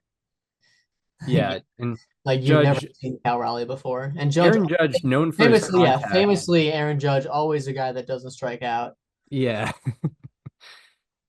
Anyway, you want to get back to the rest of the notes? We need to go on this. Um, Though. yeah, Aaron Judge struck out 160 times this year. Yeah. Um, but yeah, those were all the notes that we Second had. percentile whiff rate. I mean, can you really give it to this guy? Wait, sorry, I missed that. Aaron Judge, second percentile whiff rate. I mean, can you really do it? Yeah, yeah. I mean, like, I don't Probably. think The MVP is going to have a bottom 10 percentile whiff rate guaranteed in the AL. That's actually really fun. I like that. hell yeah, dude. We're either way we win. Yeah.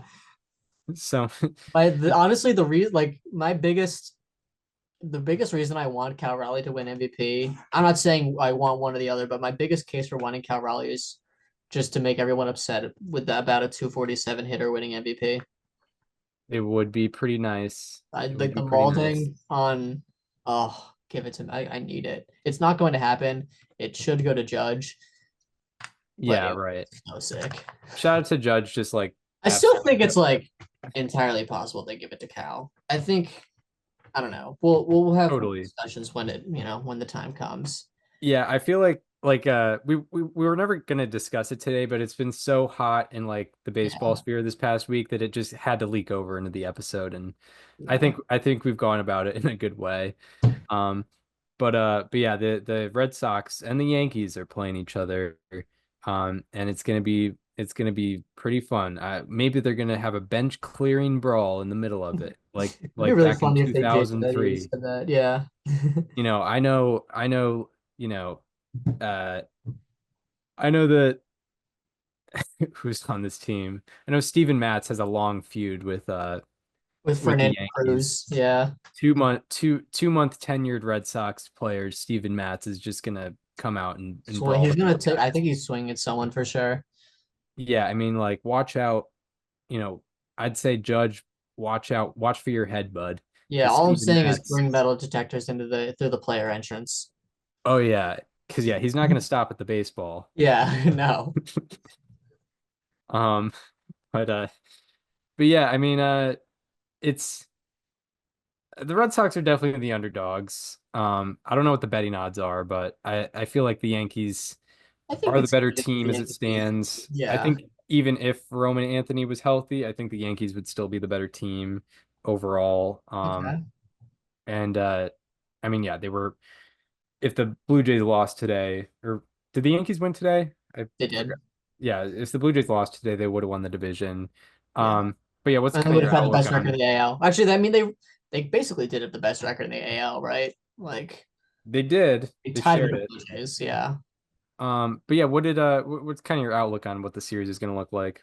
Yeah, I mean, like I typically, something that I harp on, and I will continue to do so later in the episode with these wild card series is you need to win game one. And I largely take my outlook on these series based on how I feel about game one. And I feel good about any game that has Garrett Crochet in it. So for that reason, I'm going Red Sox in two. Yeah, yeah. I feel good about the Red Sox in game one as well. But I think this will play out differently than a lot of wild card series have. I think the Red Sox will win game one. However, I think the Yankees depth is going to show itself later on, and the fact that I think Rodon is going to be a better matchup against the Red Sox game two starter, and I think the Yankees bullpen, however well they've done recently or not, is stacks up much better than the Red Sox bullpen. So I think the Red Sox will win game one, but unfortunately for us, the Yankees will take it in three. Which will be heartbreaking if this does play out. I'm not rooting for that result. But yeah, that is how I think it will go. But hopefully, for my own sake, it does not go that way. But I have Yankees in three. So on to the National League. Yeah, it is a dude. We've been waiting for this one, man. The 1984 NLCS rematch. I did We've not been know that. waiting so long. And you already know what Craig Counsell and why can't I think of who's the manager for the Padres, and Mike Schildt's speeches are going to be on Tuesday and Wednesday when they go into Wrigley. Oh yeah, Yeah, yeah. Oh, I know the Padres won that series. I they really have no did. reference to. There was an error late in a game that played a large. That's pretty much all I know. Ryan Sandberg was there. Oh yeah, Tony Gwynn played. Tony Gwynn. That was like very young Tony Gwynn. Yeah, Yeah, hit 368 in that series. Had a 907 OPS. Yeah. very nice. I wonder if that's gonna play a role in how this one goes. Well, I mean, it's going to like it, 41 years later. yeah. I mean, come on now. Yeah. What kind of question is that? Is it going to play a role? Of course, it's going to play a role. Yeah. Everyone remembers on these teams. Everyone on this team was born when by the time this series happened. Yeah. All the players all the players were born at by this time. Yeah, Cubs Padres. It's kind of weird to talk about these teams because I feel like they've been kind of surefire playoff teams for a while, even though they haven't been division winners. They've just been stuck behind teams that are also really good, but they haven't really trended in either direction strongly. Even though the Cubs lost their division lead, it was really just because the Brewers went on an unreal run. It wasn't necessarily because they crashed and burned. They've just been, both teams have been consistently good. I definitely think the Padres had a better trade deadline than the Cubs did, but I think it's two pretty evenly matched teams. I think they can play some good baseball. Starting pitching matchups. I think there's more to look for with that, at least on the Cubs side. But I think this should be a nice competitive matchup here. Sending you something in just a second. Yeah, no, go ahead with the notes though, real quick. I'll get the Dodgers Reds one. Yeah, but so the season series, they were tied 3-3. The run differential was also tied 25-25. Um, what is the stark difference in how these teams operated was, or I guess not a difference, but a team something that will play advantage or play into the Cubs' advantage is Cubs were definitely a better home team than road team, and Padres were also definitely a better home team than road team. Um, and the Cubs were 50-31 at home, while the Padres were 38-43 on the road. I know you mentioned Dylan Cease's a while ago. Dylan Cease's like home road splits, even throughout his career, are kind of stark. He always does better at home. But yeah, I'm in terms of how the series will go, I'm not 100% sure. I know the Cubs have a great lineup. Padres have really good pitching. It's kind of it's kind of two opposites going against each other because the Padres offense isn't that great and the Cubs is. Well, the Cubs pitching isn't that great. Well, the Padres pitching is. How do you think this or what do you think about just the general matchup here? Yeah, this is an interesting one. I think this is the one where I feel the least sure about whatever predict. To be honest, I don't even know what I'm going to predict at this point. I feel like I this is the one where I almost need to wait to see what pitching matchups are. The Padres announced Nick Pivetta will start game one, and that's the only thing we know. If I'm the Cubs, I'm going what's it? I'm going Matthew Boyd in game one. I'm going Shota Imanaga game two if they lose, Colin Ray if they win, and then whichever one doesn't pitch in game three if necessary. The Padres as a team don't hit lefties particularly well. I believe it's a 93 as a team against lefties this year, which is what that would lead me to believe is you probably want to stack your lefty starters against them possibly. Just to give you an idea, this year, Jake Cronenworth has a 115 weighted runs created plus against lefties this year. That is the highest among the starters. Ryan O'Hearn is at 145, or excuse me, 135. I don't know if they'll platoon him or not. They objectively should. He does have reverse splits. So we will see what they decide to do there. But yeah, like Fernando Tatis Jr., it's a 104 weighted runs created plus against lefties this year. Luis Arraez, it's 82. Machado, it's 127. I missed out on him. He actually has been quite good against them this year. Jackson Merrill, it's a 76. Bogarts, it's 114. Gavin Sheets, 92. Iglesias, 92. Fermin, 46. Like, this is a lineup that has not performed as well against lefties throughout the year. So the Cubs have some decisions to make there, but I think Matthew Boyd game one would probably be the way to go. Yeah, it seems that way. Unfortunately, they're kind of feeling the effects of the Justin Steele injury that happened very early on, and Yes. unfortunately Yep. didn't really make up for it at the trade deadline, which I think a lot of people were critical of. But yeah, I mean, as I said, I think two very opposite teams going against each other. Mhm.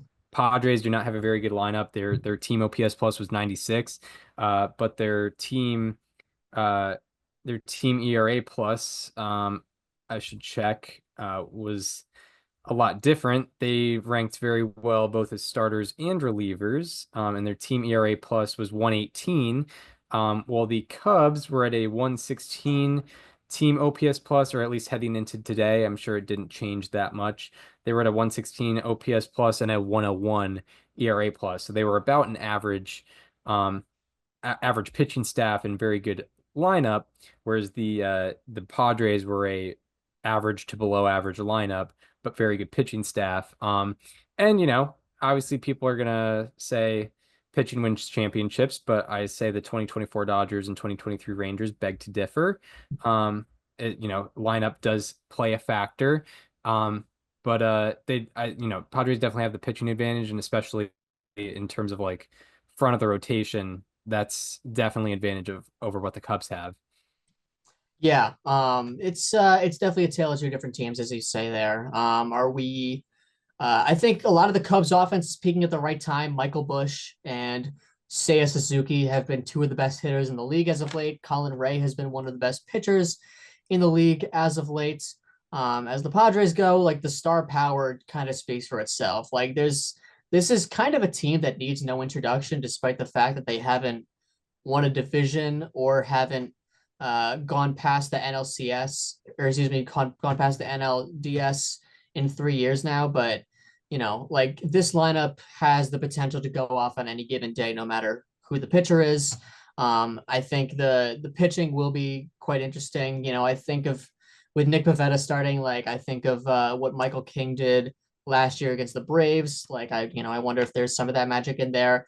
The bullpen is unquestionably the best of any playoff team. Like this is a team that's essentially playing 5 inning games with Estrada, with Morajón, with Miller, with Suarez. So you really don't need to get that much out of Pivetta, out of King, out of Cease, Yu Darvish. You can throw one of those guys to the bullpen if you really need to for an inning. Like this is a team that yeah, the star power is absolutely there on both sides, and I think this is I think the one series that I think will go three.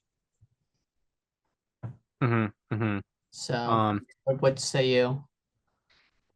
yeah, it's tough. Like every time I think of it going in how this series plays out, like it's tough to score against that Padres bullpen for sure. But if the Cubs can somehow manage against Machado and Tatis, that Padres lineup is going to have a tough time generating runs. I feel like when those two aren't really going, um, it's not going to happen. I think what I'll say is, um, at the I'll say, you know, this this series was ultimately won. I know it's taking place here September 30th through October 1st, but these teams were kind of in the same spot around the trade deadline. And um and one of them went in a very aggressive direction and one of them didn't. And I think the team that went aggressive and did the necessary things to improve their team will be rewarded for it.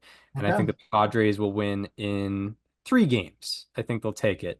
It's just tough for me to, what I picture is, a tight game 3 maybe where, the Padres bullpen just does what it has to do and they finish and it's a very quiet Wrigley Field, unfortunately for them.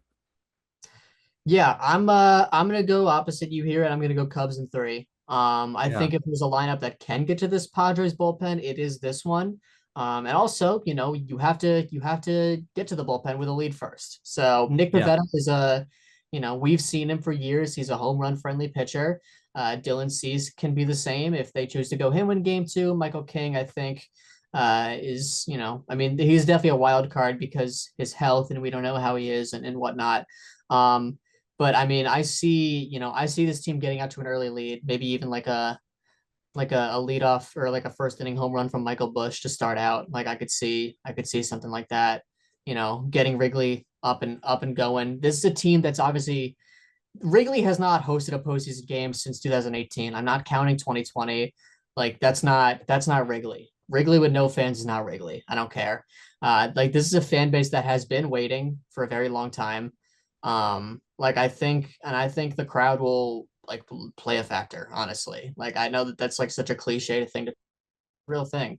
If Matthew Boyd goes in game 1, I like, and we it's a game 1 starter yet, so I'm going kind of blind on this one. But the Padres haven't hit very well against lefties this year. Matthew Boyd has been a terrific pitcher. He's been solid as of late. Um, I think there's a lot. I think there's a lot on the line there, and the bullpen for the Cubs is definitely a lot more wild card for sure. We haven't even really talked about it, but they did just get Daniel Palencia back from the IL. That's definitely very helpful. They have a closer. Um, but this is the type of bullpen, Chris, that can just get hot at the right time with Caleb Felbar, with Drew Pomerantz, Taylor Rogers, Andrew Kittredge, Brad Keller, like Michael Soroka's in this bullpen. Like this is 100% the type of bullpen that like 2023 Diamondbacks. It's like, yeah, Kevin Ginkel is actually just like a lockdown eighth inning guy now. Like that's what this Cubs team could be, and it's definitely a lot more boom or bust. But I'm going with Chicago in this one. Yeah, you know what I'm doing something I've never done before. I don't plan on changing my prediction based off this, but I'm trying to see wind direction for Tuesday Yes, because we have that information.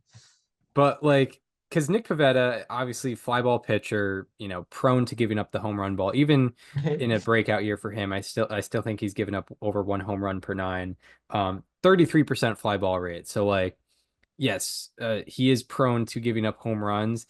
I'm trying to I'm trying to see is so okay, Cubs east is right field, north is left field, and I think um the wind is heading east northeast 5 to 10 miles Go, per hour let's on go. Tuesday night. It's not aggressive enough for me to Well, it's change Tuesday it. afternoon, right? Um It's 3 o'clock start. on Tuesday I thought No, it definitely is. It's three or o'clock. oh wait, yeah, the Red Sox are at 6, right? Yep. And the Dodgers and Reds are at 9. Oh yeah, 10 to 15 miles per hour in the afternoon. Oh boy, what direction did you say they're blowing out? Northeast and Yeah. and in Wrigley Field, east is to right field, north is to Oh, left and they have all field. those lefty hitters. Yeah, yeah. Yeah. But Okay. like it's what I'm saying is it's blowing out. All right, let me share my screen. Yeah. Um By the way, it's before we move on from this, I also emailed you something that is very important. all right. Now that you mentioned sharing your screen. But but yeah, we've done the show almost 6 years, but we have not accounted for wind direction yet, Let I me don't look at believe. the Savant numbers because they do have that. So had the Above Replacement Radio YouTube channel if you've made it this far into the episode. So the forecast is saying 10 to 15 miles per hour northeast. And we're looking, that's the direction is to the outfields. So that's something to watch out for on Tuesday. It will not make me change my prediction. However, maybe if you're betting on like, over under something like that, that is something to consider because it's the Windy City and Nick Pivetta gives up a lot of fly balls and that could play into the Cubs' advantage. So something to look out for. And yeah, if Pivetta gives up a lot of home runs, if he gives up like 2 or 3 home runs, I'm going to clip this and act like a genius. And if he gives up 0 home runs, I'll completely ignore it and act like it never happened. Um, Where do we find like the weather factors on Savant? I know that leaderboard exists somewhere. yeah, I forget. Um, you emailed me a clip from the 1984 Yes, I did. This NLCS. is this is this is the one thing I could tell you happened in that series. And this is like the Nice. I'll explain the context because I have the box score pulled up and the play by play. But yeah, if you could play that, please. ARR on YouTube. Huge moment here. Um, yeah, I'll share the sound. Yeah, Above Replacement Radio on YouTube. Check out. Whether they want to make him hit right-handed or make him hit left-handed. Trout throwing. I believe it's Brewstar got up along with him. Ground ball hit the dirt right through his legs. Here comes Martinez. We're tied at 3.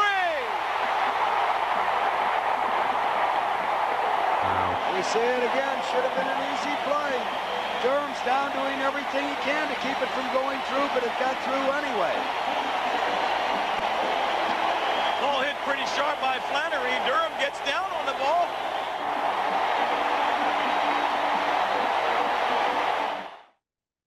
So that was game 5. The winner, the CS used to be 5 games, best of 5. So that was the winner go home game. It was the 7th inning. The Cubs had been leading 3-0. It was now 3-2. That play, which happened early in the inning, I don't think there was one out, so not a huge deal. But that obviously opened the floodgates. The Padres tied the game on that error. They would go on to score 3 more runs later in the inning and win the game 6-3. Thankfully for Leon Durham, who had homered earlier in that game, by the way. He's not exactly remembered for that play too much because somebody else did it in a much worse way 2 years later. Yeah, yeah, in a team that had also not won a World Series in a while. Yes, another one of those. Yeah. I was just realizing the Cubs drought was at 76 years at that point. And they were not even close to being done with it, unfortunately. And yeah, I'm also realizing that the Guardians are getting into like Red Sox, White Sox territory in terms of drought. They're at 77 years right now. In terms of how long it's been since they've won a World Series. It's starting to get to be a big deal in Cleveland. But yeah, I can't find this weather stuff. I feel like an idiot. Oh, I found it. Okay. there you go. Do they have? I don't know if I don't have wind though. I need to pull up the Petriello article somewhere. I just know it's blowing northeast on Tuesday Yeah, no. afternoon. You know what? We don't need Statcast. We got the Gianta forecast. Yeah, it's We're good. geontology. Geontology. Geontology. Yeah. Yeah, something meteorology in my last name. Yeah. But yeah, it's blowing northeast. That's the direction of the outfield at Wrigley. That's how it's going to go in Chicago. Fun stuff. Fun stuff. But yeah, That I have takes us. Padres. I have Padres in three. You have Cubs in three. Yep. That takes us to our final series. It is the Cincinnati Reds at the Los Angeles Dodgers, the reigning World Series champions. These teams played 6 times. The Dodgers won 5 of those games, and they outscored the Reds 30-15. These were in late July and late August. At Dodger Stadium, the Dodgers are 52-29. The Reds on the road are 38-43. But they have won 38 of their last, or excuse me, they have won 8 of their last 11. The Dodgers, there was a lot said, including on this program, about how they had been struggling for a prolonged period of time throughout the summer, but they have won 15 of their last 20, which is which is the best record in the NL since the infamous yes hitter that Chris and I attended in Baltimore, the almost no hitter by Yoshinobu Yamamoto that became a 3-run Orioles comeback on Cal Ripken Jr. night. Dodgers starting pitching, they're back at full. Well, yeah, I guess they are at full health now. Sasaki is back. Overall, Dodgers starting pitchers, it's a 2.15 ERA, a 2.36 FIP, a 32% strikeout rate, which leads the league. The big thing with the Dodgers is the bullpen. Tanner Scott, Blake Trinan have been struggling as of late. I think Roki Sasaki, my guess is they use him as closer at some point. That's just, I don't have anything to go off of. That's just I'm throwing that out there. I'm guessing he's going to close out a game here. That's my call. Yeah, that's certainly a possibility. And by the way, the those Dodgers starting pitcher numbers are in the month of September, Yes. with where they had a 2.15 ERA and 2.36 FIP. Because Yeah, I no. was looking at the individuals and I'm like, oh, Yamamoto's doing really well. Oh, also Otani's doing really well. And then Blake Snell is like the best pitcher in the span also. I Yes. mean, you really can't go wrong in that Dodgers rotation. No. I think that's going to be their weapon throughout the postseason because they haven't really had that the last couple years, whether it be because of injury or just lack of depth in that general area. And luckily, they kind of got all their injuries out of the way in like Yeah. April, May, June. Yeah, no, they figured it out. Yeah, I am they very timed it excited out well.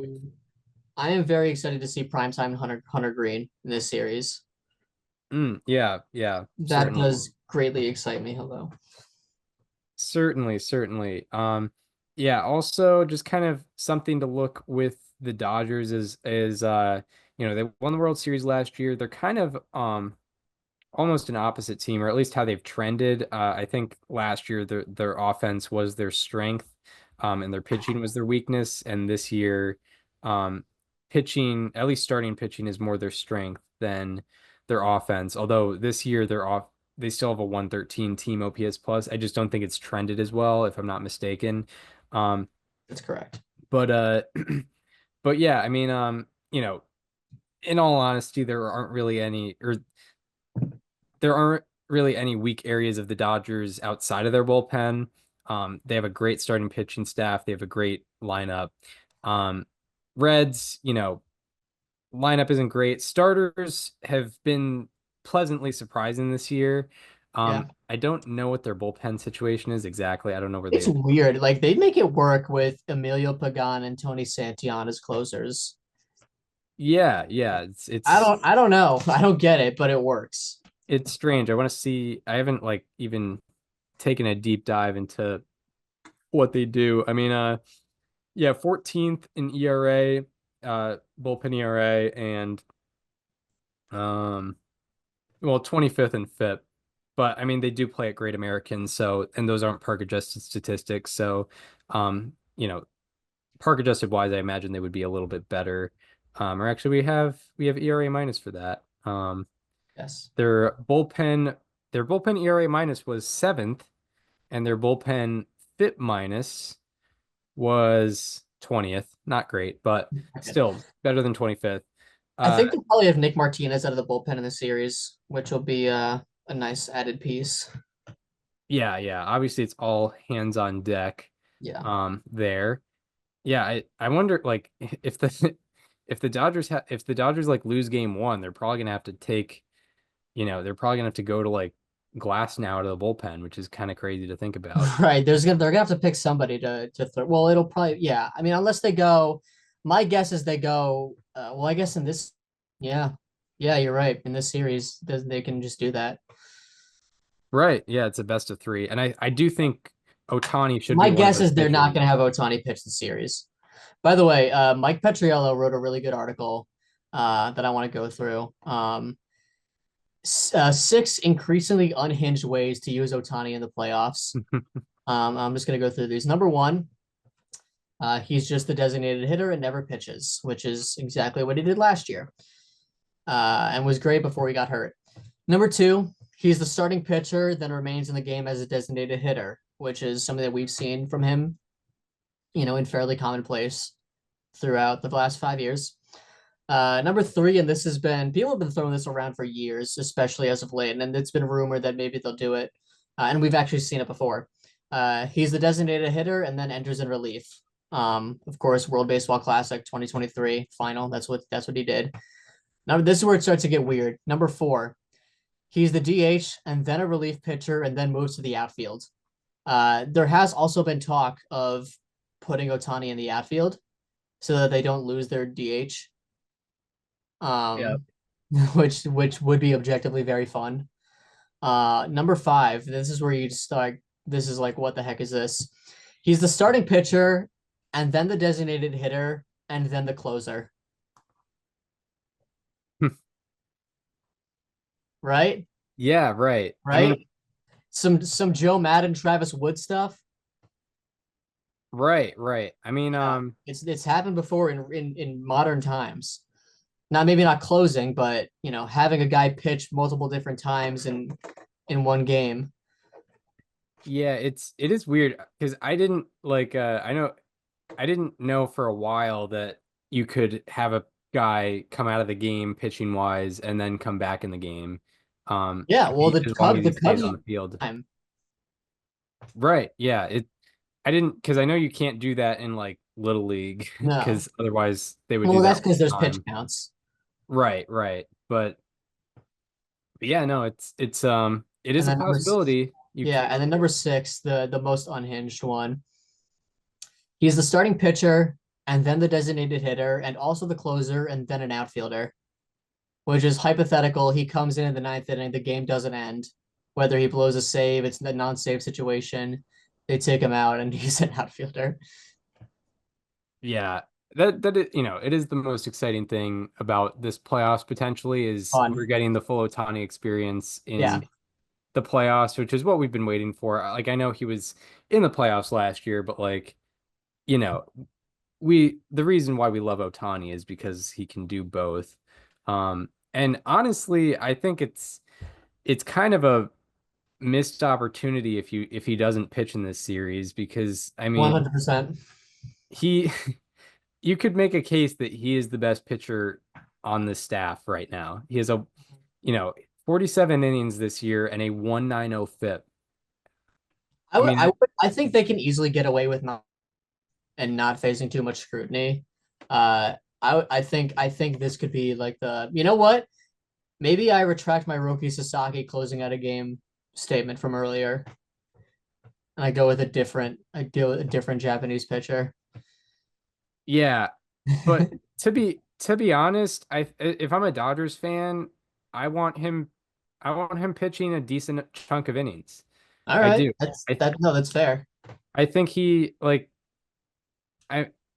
it's tough because you really can't go wrong with any one of those four of Yamamoto. You're not, there's no you're giving that guy a start over Otani. Like, that doesn't exist. Yeah, right. But like Otani's got a 2.87 ERA, 1.90 FIP this year. In his last three starts, it's been 14 and 2/3 scoreless innings, 18 strikeouts, 2 walks.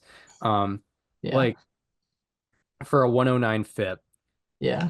It's hard to justify not having him pitch, but I'm not, there is something there is player management. And when it's a best of 3 series and the other 3 guys are Snell, Glasnow, and Yamamoto, there is an excuse to not pitch him. It's just like, why not? Why not put him out there? I will do something that Dodgers fans will not want to hear. I'm going to make a comparison between something that I think could happen in the series and the 2023 D-backs NLDS series.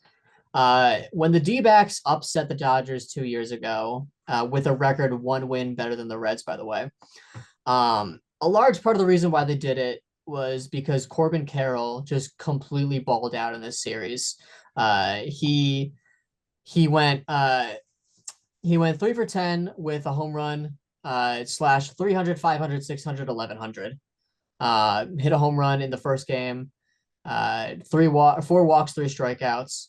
And that was, it wasn't his first playoff series because he had the Milwaukee one before that, but he was a clearly established star player that was doing star player things in big moments.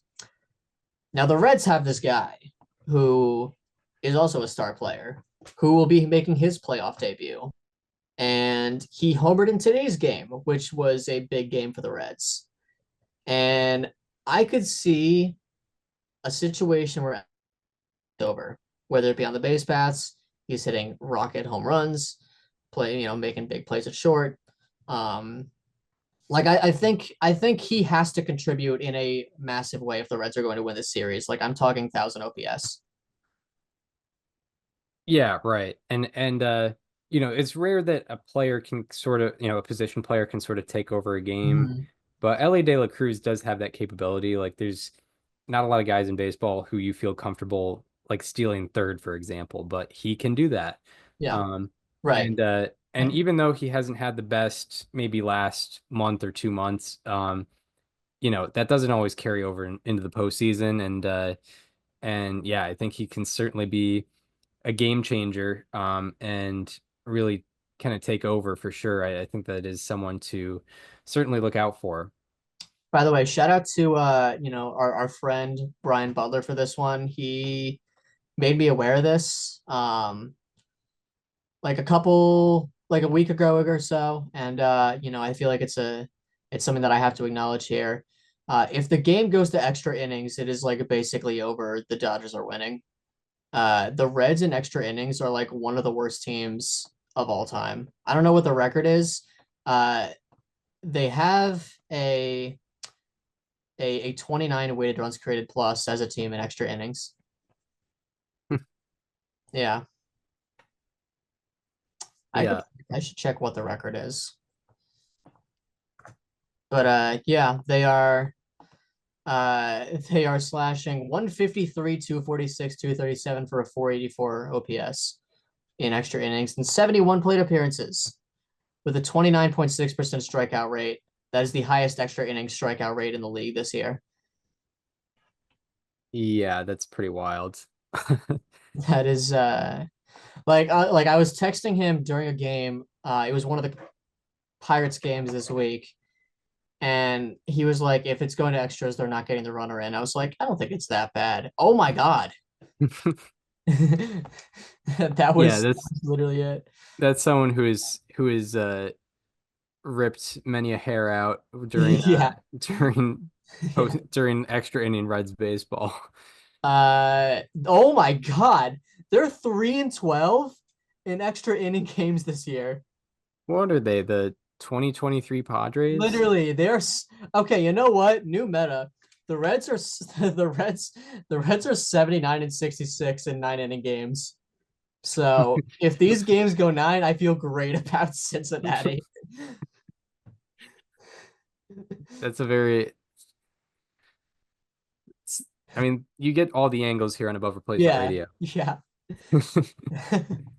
I think those 9. If it's the yeah. Wow. Because the Dodgers overall are actually now we should compare, because if the Dodgers are really good in extra inning games, I think that really just brings a whole different angle. Yeah, that's to huge. This. That blows the case wide open. The Dodgers 8-7 in extra inning games, which means all right. In 9-inning games. Oh wait, no, my math was off. What's their winning percentage in 9-inning games? 575. Whatever. I thought, I was doing the math wrong, and I forgot to carry the 1, and I thought they were the exact same number of games above 500 in 9-inning games, and then I realized, it's 23-13 or whatever. Yeah, it's 13 games over. Yeah, right. But hey, it is disproportionate in favor of the Reds for sure. In shortened games, the Reds are 1-0. So winning in Los Angeles. Yeah. I'm sure the league will be cool with that. Yeah. Yeah, nice 6-inning playoff game. Yeah. Yeah. Right. Yeah. I think that's good. And that's chill. They can do that. Yeah. Right. Yeah, so that's all the important Dodgers Reds analysis that we have. Do we want to get to predictions? Yeah, I think we should get into predictions. Go right ahead, Chris. What really sucks about predicting Dodger series is you just feel like You're no gonna be matter what the wrong. result is, You're gonna be wrong. You feel like such a buffoon whenever the opposite result does happen. Yeah. I predicted. I feel like I've been wrong. How many Padres, Diamondbacks, Padres voters, or excuse me, Dodgers, Padres voters do we have from 2022 on? Right, raise those hands real high. Yeah, I mean, I'm here. like I had the Padres in 3 last year, and then the Dodgers won the series, but I had the Dodgers in 3 over the Diamondbacks and they lost. I had the Dodgers in 3 over the Padres and they lost. I had the Dodgers over the Braves in the 2021 NLCS and I think 5 games and they lost in 6. Did we both have them winning the World Series last year? Like when we got there? Yeah. Okay. And we had them over the Mets too. Yes. Both of us, I hope think so. I think so. I don't remember. It's been a year. I think I had the I don't want to like throw you under there's a chance you had the Mets, but I think you did have the Dodgers as well. Well, maybe we'll go back to the archives for that, but yeah, it's tough either way. And yeah, I don't want the Reds to win, or I don't want the Dodgers to win. I would like to see the Reds win. I think the Dodgers will win in 2 objectively, but like I don't really know. I'm also going Dodgers in 2. Yeah. Yeah. I don't like I don't know how I'm supposed to explain this. Like I am very excited to see Hunter Green, although we'll see. It really like the thing with Hunter Green is he's gonna give up fly balls. It's just a matter of if they're barreled or not. He's done a good job over the last 2 years of preventing barrels on fly balls, but this is obviously the Dodgers lineup, and that's the thing about them is that they do that. The pulled air rate is actually quite considerably down this year. It's down from 22% his first 2 years in the bigs to 19.9% this year, or last year to 16.2% this year. So there is that. I know the records aren't crazy apart, but this feels like the most David Goliath type series since like 2020 when they had the 1-versus-8. The Dodgers Brewers wild card. Yes. The sub 500 Brewers going in to face the Dodgers with like Tyrone Taylor in 2020 and hitting Jacob Nottingham in the lineup. Right. Yeah. And I know the Dodgers only won 93 games this year, but I think just with the roster is, I stand by them. Yeah. I stand by my number 1 power ranking of them that I had them at, 2 weeks ago. I still think they're the best team in baseball, and I think they will carry that into the Reds series. But yeah, if the Reds stick this one out, I think that is a great moment. But very fun. It is. By the way, it's already. Unlikely. I don't know if this will make any difference or not. It probably won't, but it's got to be tough for the league when you're fighting for a salary cap and the Reds make the playoffs over the Mets. And it would be even worse if they go on to beat the Dodgers and then the Phillies. Great point. That's I mean, that's got to be code red if you're Rob Manfred. Am I right, Chris? Am I right? It's 11:40. We're getting silly on ARR. We're about 2 hours deep on this episode. We're not even close to done. Yeah, no, I'm having a great I'm having a blast here. Let's keep going. But yeah, we're very tangent based, but lots of fun being had. So yeah, we both have Dodgers in 2. I'm sure in somehow we'll get slapped in the face. I'm trying to think of like this in terms of like, first round of playoffs predictions. Or if you take out the round they had against the 1-game playoff against the Cardinals, I think I got like 4 or 5 Dodgers series wrong in a row because I had the Giants over them in Yeah. the LDS. I Braves. had them over the Braves in the Yeah. LCS, and that was wrong. So that's 2. And Or then the going back first to series. or no, because if you don't include the Cardinals wild card round, I had the Rays beating them in the World Series. Oh no. So Yeah. that's 3. And I think I had the Dodgers over the Braves in 2020. But Yeah. so that's 3. And then 2022 I got wrong for sure. 2023 I definitely got wrong. And then Eric Thomas. 2024. No, I remember I specifically remember in 2022, this was when we lived together and we did the shows in person. You'd be like, I really don't want to have to talk about a stupid Dodgers Padres series. Yeah. They won 110 games. The Padres were in as the 5. Right. And I think the Dodgers were like 13-5 against them that year or something Yeah, they like that. crushed them. Yeah. Yeah, it was not even close.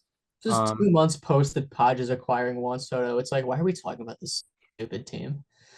Yeah, right. Yeah, exactly. And I gave the Padres no chance against the Mets that year, and then they made it to the You NLCS. very defiant, I remember. Yeah. Very defined. I was like, let me, we're not a hot take show. Let me try it out. And I realized why we don't do hot takes. Yeah. Um, Yeah. Yeah. From the podcast that both brought you Dodgers and 2 comes, we're not a hot takes podcast. yeah, right. But yeah, I think that shall do it for playoff previews. But did you want to get into some numbers on just the general playoffs and how the 3-game series go? Yeah. So I scream this from the mountaintops every wild card series. This is the 5th year in which MLB has done these best of 3-game wild card series. They started it in 2020 because of the weird expanded playoff with the pandemic year where they had 8 of those series. That was something. And they did the regular thing in 2021, the 1-game playoff, and then 22 after the lockout, they moved into what we have now. So there have been 20 best of 3 wildcard series since they started it in 2020, and 16 of those 20 have ended in 2 games. A winner go home game 3 is quite rare. It doesn't happen that often. The 4 that went to a game 3 was the Padres over the Cardinals in 2020, the A's over the White Sox in 2020, the Padres over the Mets in 2022. There was none in 23, and then the Mets over the Brewers in 2024.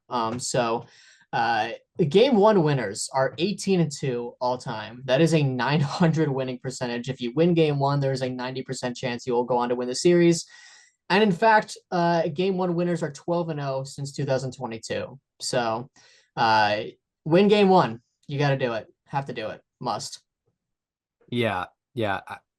For whatever reason, I'm holding out on to hope that this is like these are small sample sizes, it is a small sample size, but and we're due for like 3 or 4 game 3s that at would be some so point. sick if we get a 3 or 4 game. Yeah, that'd be cool.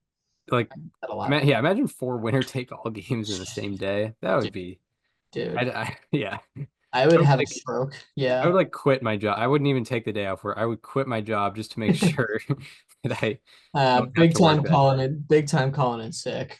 Yeah, big time. But yeah, no, it would be pretty great. I mean, but yeah, we've only had since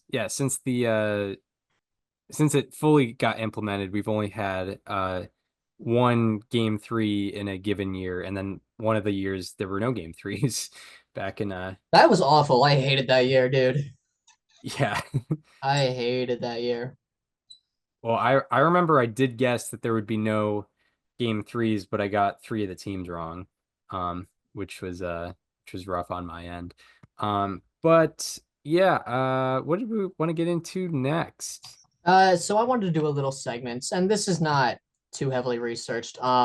I wanted to just do one player on each playoff team, including the ones that have a bye, that we think could make a name for themselves in these playoffs. I'm talking about guys that haven't gotten national attention. And this doesn't, I mean, I didn't do this exercise the way that we normally do this, where it's like we leave off guys that are high profile-ish. I'm thinking who's just never had like the national spotlight before. And I think that definition can expand beyond what we normally do for say how about that's or whatever. I don't know how did you interpret it the same way? Oh yeah, I mean, because yeah, there's There are some names on this list. especially in smaller market teams, like Yes. your best guy doesn't have to be very well known. Um, like yeah, like I'm sure the not the Reds would be a bad example, but like the best uh I don't know Blue Jay or I don't, okay, maybe that's a bad example, but yeah, it could like a top five player on your team might not be as marketable, depending on your team. Um, in terms of order, I went seeding NL, then AL 1 through 6. So I started with the Brewers. How did you do it? I I honestly like I was getting ready for so much that I forgot this segment and I'm going on the fly here. All right.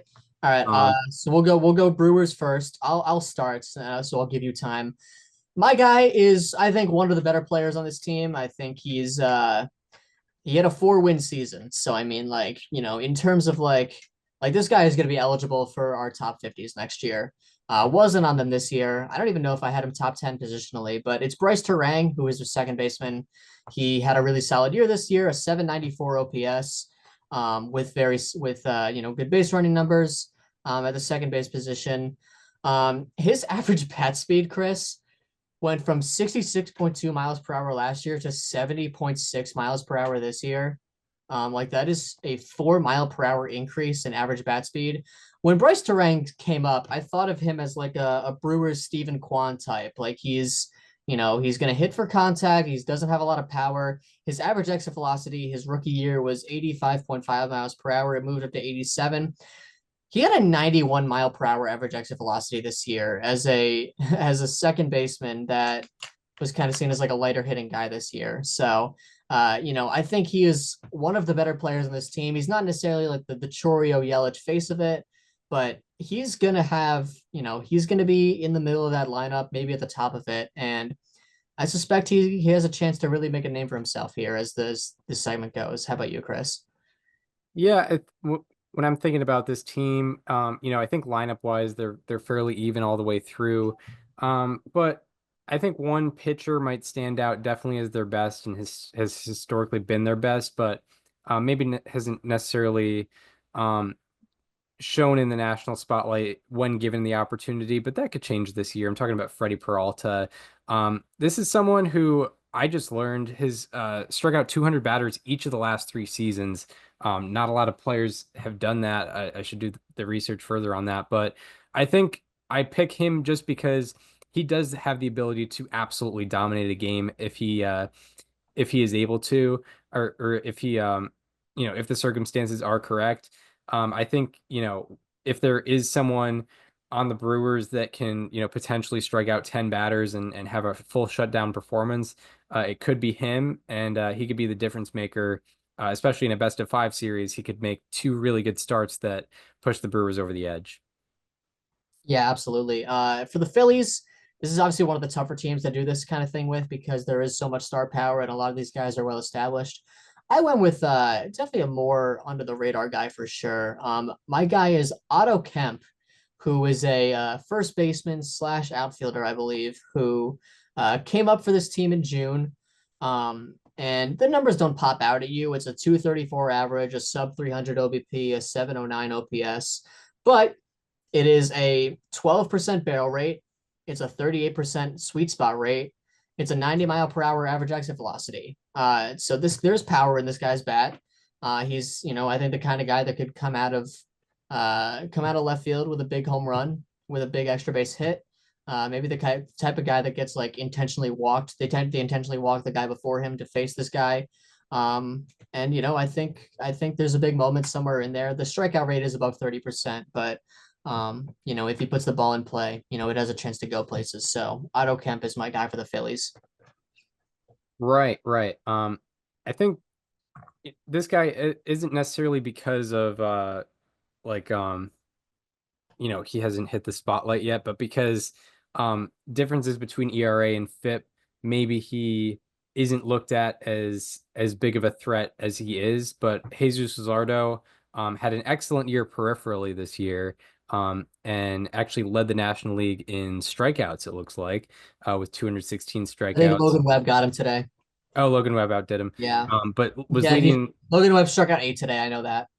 he was leading the National League in strikeouts entering Sunday and ended the year with a 2.90 FIP. I believe that would be that would rank top 10 in Major League Baseball.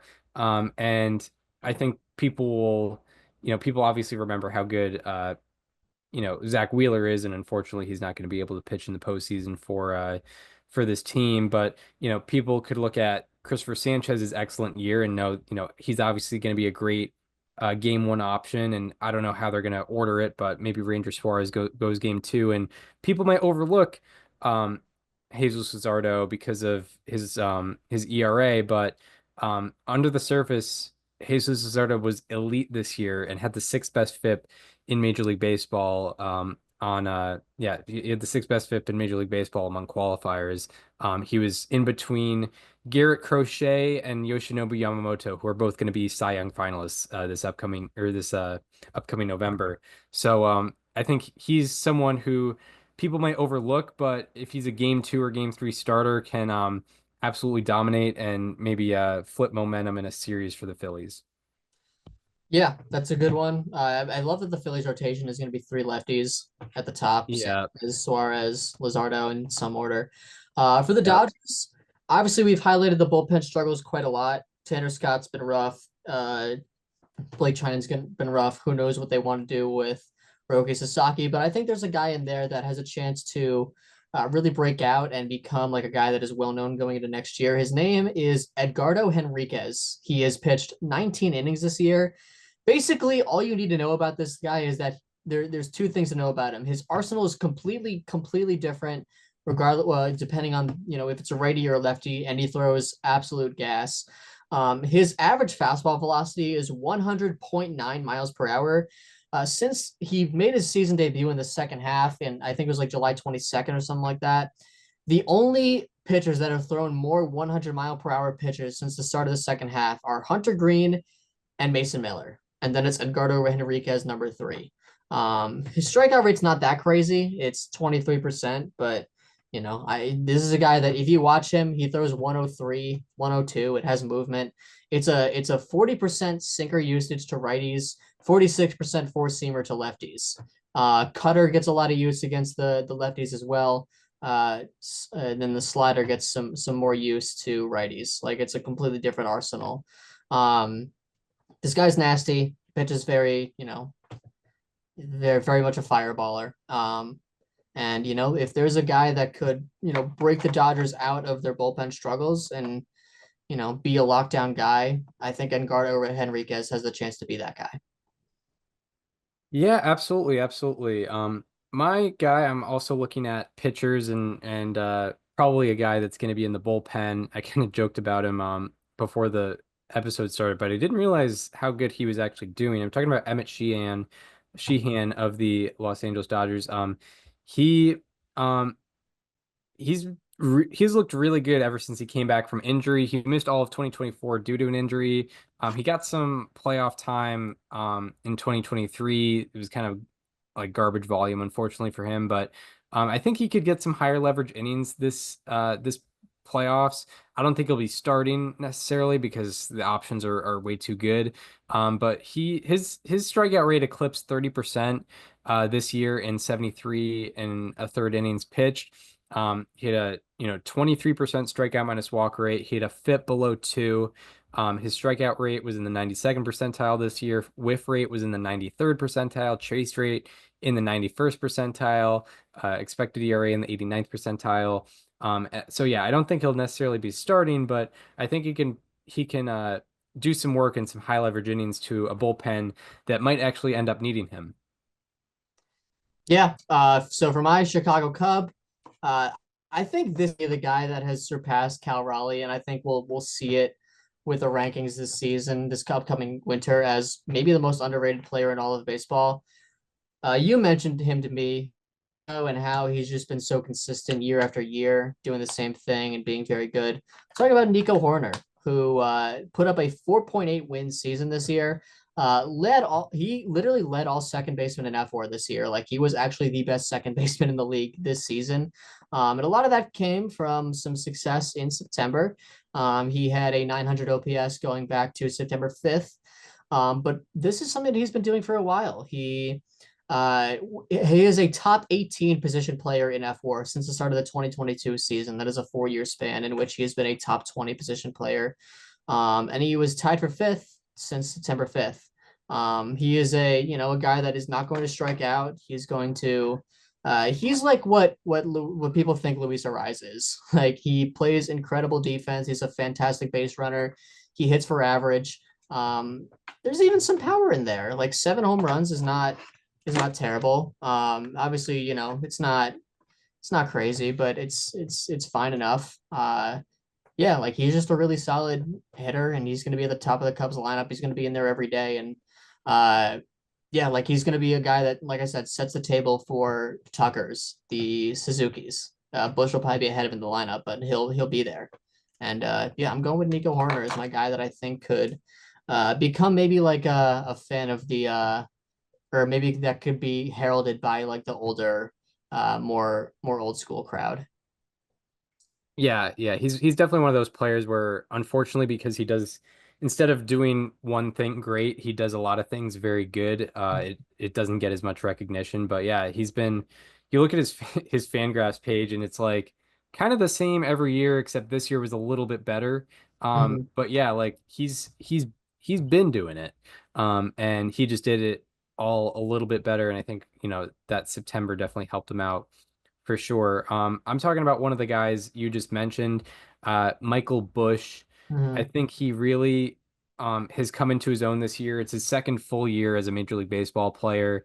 Increases average exit velocity from 89.9 miles per hour to 92.2, increases barrel rate from 11.2% to 17.1%. And that resulted in him putting up a 148 OPS plus this year, which is really, really good. His expected WOBA was in the 95th percentile. Expected slugging was in the 97th percentile. And, it was kind of his first real quality season in the major leagues. And in his last 12 games, heading into today, he had a 1510 OPS, a 1050 slugging. He had hit 7 home runs in his previous 12 games heading into today. And yeah, I think he can, given how loud his contact is, I think he can put together some really good moments and make a name for himself in the playoffs here. Yeah, so for the Padres, my guy was definitely one of the breakout players of this year, and this guy's played in the playoffs before, but I think this is a much bigger opportunity for him. It's Gavin Sheets, who had a really solid year. This is a guy that's got a lot of pop. He had I know 19 home runs isn't crazy, but like, this is a guy that, I feel like every time I see a highlight of him, he looks like a beer league softball player. Like, he's just cracking homers to right field that are very far. Um, every year that he has been in the big leagues, he has pulled at least 30% of his fly balls. This year, he also barreled 30% of his fly balls, which is his highest since 2021, which was a much more abbreviated season than this one. He's, not the first guy that jumps out at you in a Padres lineup, but, he's probably a guy you want to throw more strikes to because, if not him, it's Tatis, it's Machado, it's Bogarts, all these guys that are also in that lineup. So, I think he could be a guy that, hits a lot of homers, becomes like a fan favorite. Yeah, totally, totally. He's another guy that makes really loud contact. Um, when we talked about the Padres and Cubs, I said, I think this series might have been won back in late July at the trade deadline, where the Cubs didn't do much and the Padres added quite a bit. And of course they added Mason Miller and Ryan O'Hearn, but I think maybe their biggest improvement, because what I mentioned, one of my concerns with the Padres this upcoming year was their left field spot, because they lost Jerks and Profar and didn't I really think the fill guy it. you're saying is hurt. Oh, really? Yeah. No way. Yeah. He's hurt now? Yeah. He like just got hurt. Oh yeah, his last game was September 24th. Well, never Yeah. mind then. So it's Low not key, maybe. Mason Miller's not a bad answer. I know he's like a well-known name already, but like, he's never pitched in a postseason before. Yeah, so it's not Ramon Laureano. No. Uh, okay, let's I mean the intro, I think I was doing well there, and then Yeah. No, you were crushing it. I just didn't I just had not enough knowledge of the situation, unfortunately. He got hurt like earlier this week, and he's unavailable for this series. That is unfortunate. Yeah. I will I'll stick with my player to watch from this year. Adrian Morejon. Adrian Morejon. Yeah. He did not have a high profile heading into this year because he honestly had not pitched much. And then in 2024 had a pretty solid year and then upped his game a bit more and his put up a 2.08 ERA and 2.28 FIP this year. Has only allowed 2 home runs, partially due to an excellent ground ball rate. And yeah, maybe he's not going to have the huge, strikeout in a big moment, and hype himself up off the mound, but he might get that key double play that the Padres really need in a crucial situation because of his ground ball rate. And I think I could see him getting some good multi-inning reliever or a multi-inning reliever role. And I don't think he's hurt, so he will. He's going to be my guy to look for. Yeah. For the Reds, this one I would love to see. I think this would be really, really fun if this guy just went on a random tear. Sal Stewart was the organizational top prospect for a lot of this year. He came up in September, and since his MLB debut, he ranks 8th in expected slugging at 651 among the 267 hitters with at least 50 plate appearances throughout the month. This guy has hit 5 home runs, the shortest of which has been 387, the second shortest of which has been 412 feet. And the strikeout rate's not even that crazy. It's 24%, like definitely above average, but I would have expected higher, honestly. But yeah, this guy has just been absolutely just crushing the ball ever since he got up. It's a 412 expected WOBA, a 95.4% average exit velocity, a 17.5% barrel rate, 12% or 12.1 barrels per PA. Like, this guy is just absolutely hitting the crap out of the ball. And also is a 30% pulled air rate, by the way. He's also pulling his fly balls. So yeah, Sal Stewart from the Reds. He homered last night. He's hit 5 this year. Yeah, he just hits the crap out of the ball a lot. Yeah, the guy I'm gonna pick with the Reds because it is kind of hard to pick with this team. And I'm not gonna pick him necessarily because of the results, the potential results that I foresee happening. It's the style of baseball You're that he. you're picking TJ Friedl.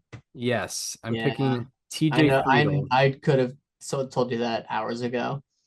Yeah, and You are a TJ Friedl guy. yeah, and like I commend you for it. Like he's a fun player. well, it's like, hey, I comment enough on I'm analytical enough. I can, I can have a guilty pleasure of some TJ Friedl every once in a while. Like yeah, like how a healthy person will occasionally enjoy McDonald's, Yeah, That's kind of how I feel about TJ Friedl. yeah, He's my yeah. guilty pleasure. He Yes, he leads in bunt hits this year, you know, common TJ Friedl W. So he can wreak some havoc. He can be a real pest to, the Goliath Dodgers, as I'm gonna call them. And if he's the reason that the Reds beat the Dodgers, I think that would be absolutely hilarious.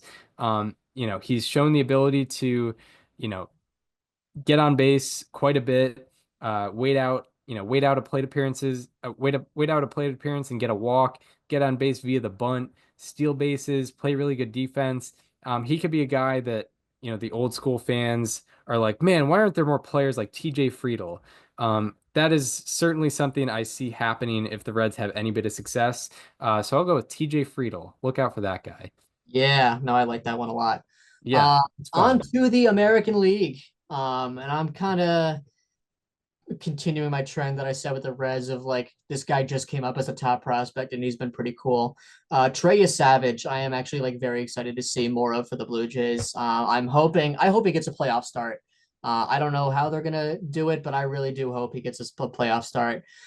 He's made 3 starts so far. 2 of them were very good, and they were against the Rays. One of them was not very good, which was against the Royals. But in those 3 starts, it is a 35.4% whiff rate, a 36.3% chase rate, and also a 56.4% ground ball rate. It's 3 starts. Obviously, it's a very small sample size, but it is a crazy combination of strikeouts, of elusiveness, but also ground balls.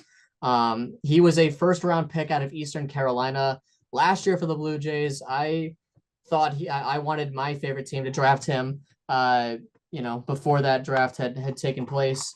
And I hope that he does something big in the playoffs. I really do. He's a lot of fun to watch. He had 9 strikeouts in his debut. He has like a disgusting splitter, like an absurdly good splitter that I think will be featured on Pitching Ninja quite often, as it already has been. Yeah, my I'm going a weird route on the Blue Okay. Jays, I've decided. Because this guy definitely is pretty known, at least comparative to the rest of his, I guess, position group. But Mhm. he might surprise people based on like he had a really disappointing regular season this year. But he shows like underneath the ability to be elite. He's had one huge issue. And I'm talking No way. about Jeff Hoffman. Oh, I thought you were gonna go way. I thought you were gonna say Max Scherzer. Oh yeah, no. I'm Yeah, talking I would love to see this guy get the spotlight. yeah, I'd love to see this future first ballot Hall of Famer finally get his At age attention. 42. But yeah, Jeff Hoffman, That's a good one. so he had a really good regular season last year with the Phillies, and then really crashed and burned in the postseason. I think his ERA was 40.50 in the postseason with the Phillies. This year, disappointing regular season. He had a 4.37 ERA, a 4.90 FIP. However, his xFIP was 3.73. He had a very good strikeout minus walk rate of I'm trying to look now. Yeah, 19.9%, very, very good. It's just home runs have been the issue. If Jeff Hoffman just doesn't allow home runs, he'll be a really good pitcher. Obviously, that is his biggest issue, but I think he still has the potential to go on an elite run in the playoffs. I don't think a lot of people have faith in that, and I totally get why, but I think he could surprise people in the playoffs. Yeah, no, he definitely is in need of redemption for a lot of different things. Between Yes. season and last one. All right, for the Right. Mariners, there's a lot of routes I wanted to go with this one. I'm going with maybe a little crazier one. I'm going with Emerson Hancock, who Hmm. um this is his 3rd year in the big leagues. He has been a starter for most of it, and he never really found his footing. But in September this year, they moved him to the bullpen. He's pitched 12.2 innings since, including 1 start, which is the day after they clinched the division. And he has a 1.42 ERA and a 1.64 FIP since they moved him over to the bullpen. So it's been just a complete revelation for him. But really, what I thought was interesting, it was his start on Thursday, which was he looked very different, like very, very different. So, like I mentioned, he's been in the big leagues for 3 seasons now. He's made a lot of starts. Um, he had thrown around 160-ish breaking balls, and 3 of them had registered at least 16 inches of glove side movements. On Thursday, he registered 16 of those pitches. He went from 3 in 3 years to 16 in one night. So his movement was just completely off the charts on Thursday, and you know, it was just I was watching this game and I was like, this is not what he looks like. Like this is just not the same guy. And the numbers were proving me right. It was completely different. So I don't really know what kind of role he's going to play. I can't imagine he's going to be starting games with the other guys in that rotation, but I think Emerson Hancock is going to be playing a large role out of the bullpen for this team. Yeah, for sure. What stuck out to me looking at the Mariners roster, I think there's been a lot of guys who, what's helped them win the division is there's been some guys who maybe weren't performing up to par offensively who did perform well, even outside of Cal Raleigh and Julio Rodriguez, that helped, get them to this point. And someone that stuck out recently is Dominic Canzone. He has a 142 OPS plus on the year, or at least he did entering Sunday. And under the surface, it looks like he's made some changes and maybe even just gotten stronger. I mean, his average exit velocity jumped from 89.9 miles per hour to 92.3 miles per hour. But his max exit velocity was 4.3 miles per hour higher than it ever had been. So he had a ball over 4 miles per hour harder than he ever had in his entire MLB career before this year. So I think just he's generating more power, and it's not at the cost of strikeout rate because the strikeout rate actually went down over 6 percentage points from 2024 to 2025. And even recently, I think in his previous 12 games, or maybe 14 games heading into today, he had a 1208 OPS, and 14% barrel rate on the year as a whole. Shows the ability to hit the long ball, and as we know, that can be really crucial in the playoffs. So, obviously everyone is going to be looking at Cal Raleigh and Julio Rodriguez in that lineup, but Dominic Canzone is a threat near the bottom of that lineup. Who do you have it with the Guardians? Yeah, so the Guardians, I think this is the team where there's like the largest abundance of different guys that you could pick. It was tough to land on one, and I ended up going with who is their catcher, the brother, of course, of Josh Naylor. And he has a above 800 OPS throughout the month of September. He's been kind of turning it on as of late. 835 OPS in September, and a lot of that, Chris, is because he is pulling the ball in the air. It's a 36.2% pulled air rate that is top 10 among qualifiers in the month of September. And he's the type of guy that we talk about this Cleveland team. The batting average is low, and sure, the power numbers are low. If Bo Naylor is pulling the ball in the air, he has the power to be hitting it out very consistently. So if they can get him going, in that lineup, he'll probably be, I would imagine at least at the beginning of the series, towards the maybe like 6 through 9 spots in that lineup.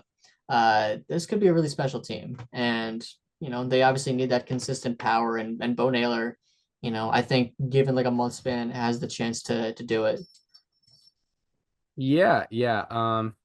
I'm honestly still figuring it out here. It can be kind of tough here with the Guardians. I guess objectively I should pick a guy. I've been talking how great their bullpen is, so maybe I should talk about someone that will be in their bullpen. Is Joey Cantillo going to be in their bullpen? My guess is they have him start a potential game 3. Yeah, I mean, well, I don't have the series going 3, but I'll still highlight Joey Cantillo. He'll be my potential X factor here. He was a hybrid of bullpen and starter this year. He put up a 27% strikeout rate. His whiff rate was in the 80th percentile. In a rotation that doesn't have a lot of strikeout stuff, he did put up over 10 strikeouts per nine. And he can be kind of a, sort of an antidote to that Guardians rotation or bullpen, wherever they decide to have him out of. He's really in his first full season of action here in the major leagues, and I think he could potentially have some big innings with the Guardians. I don't know how many innings they're going to give him, but he can make contributions in whatever they end up giving him. Who do you have going with the Yankees? This is probably the biggest name that I have on this list. But I think it kind of goes without saying, because this guy, as good as he's been this year, he was not an all-star. He did not appear on any of the playoff rosters last year. So, this will definitely be the biggest stage that he's played on so far in his young career. And that is your player to watch from this year. It is Ben Rice. He finished the year with 26 home runs and an 836 OPS, a near 500 slugging. Unfortunately, he had to ended at 499. But this is it's a legit middle of the order bat, and all of the under the surface stuff is basically the same. Like if you look at his Savant page, it is bright red, but it's not just bright red. It's like we're talking 400 expected WOBA. We're talking 570 expected slugging, 56% hard hit rate, also a 21% chase rate. Like this guy his worst percentile is, and I hate using just the percentiles as a way to evaluate a player, but when you're a hitter and everything is above the 65th percentile, you're a really, really, really good hitter, especially when you have most of it in the top 15 percentile. Like there really isn't a weakness in his offensive game. Now, where they have him defensively is the question. Are they going to put him a catcher? Are they going to have him DH, first base? It's a whole thing with him, and that I'm not really sure of.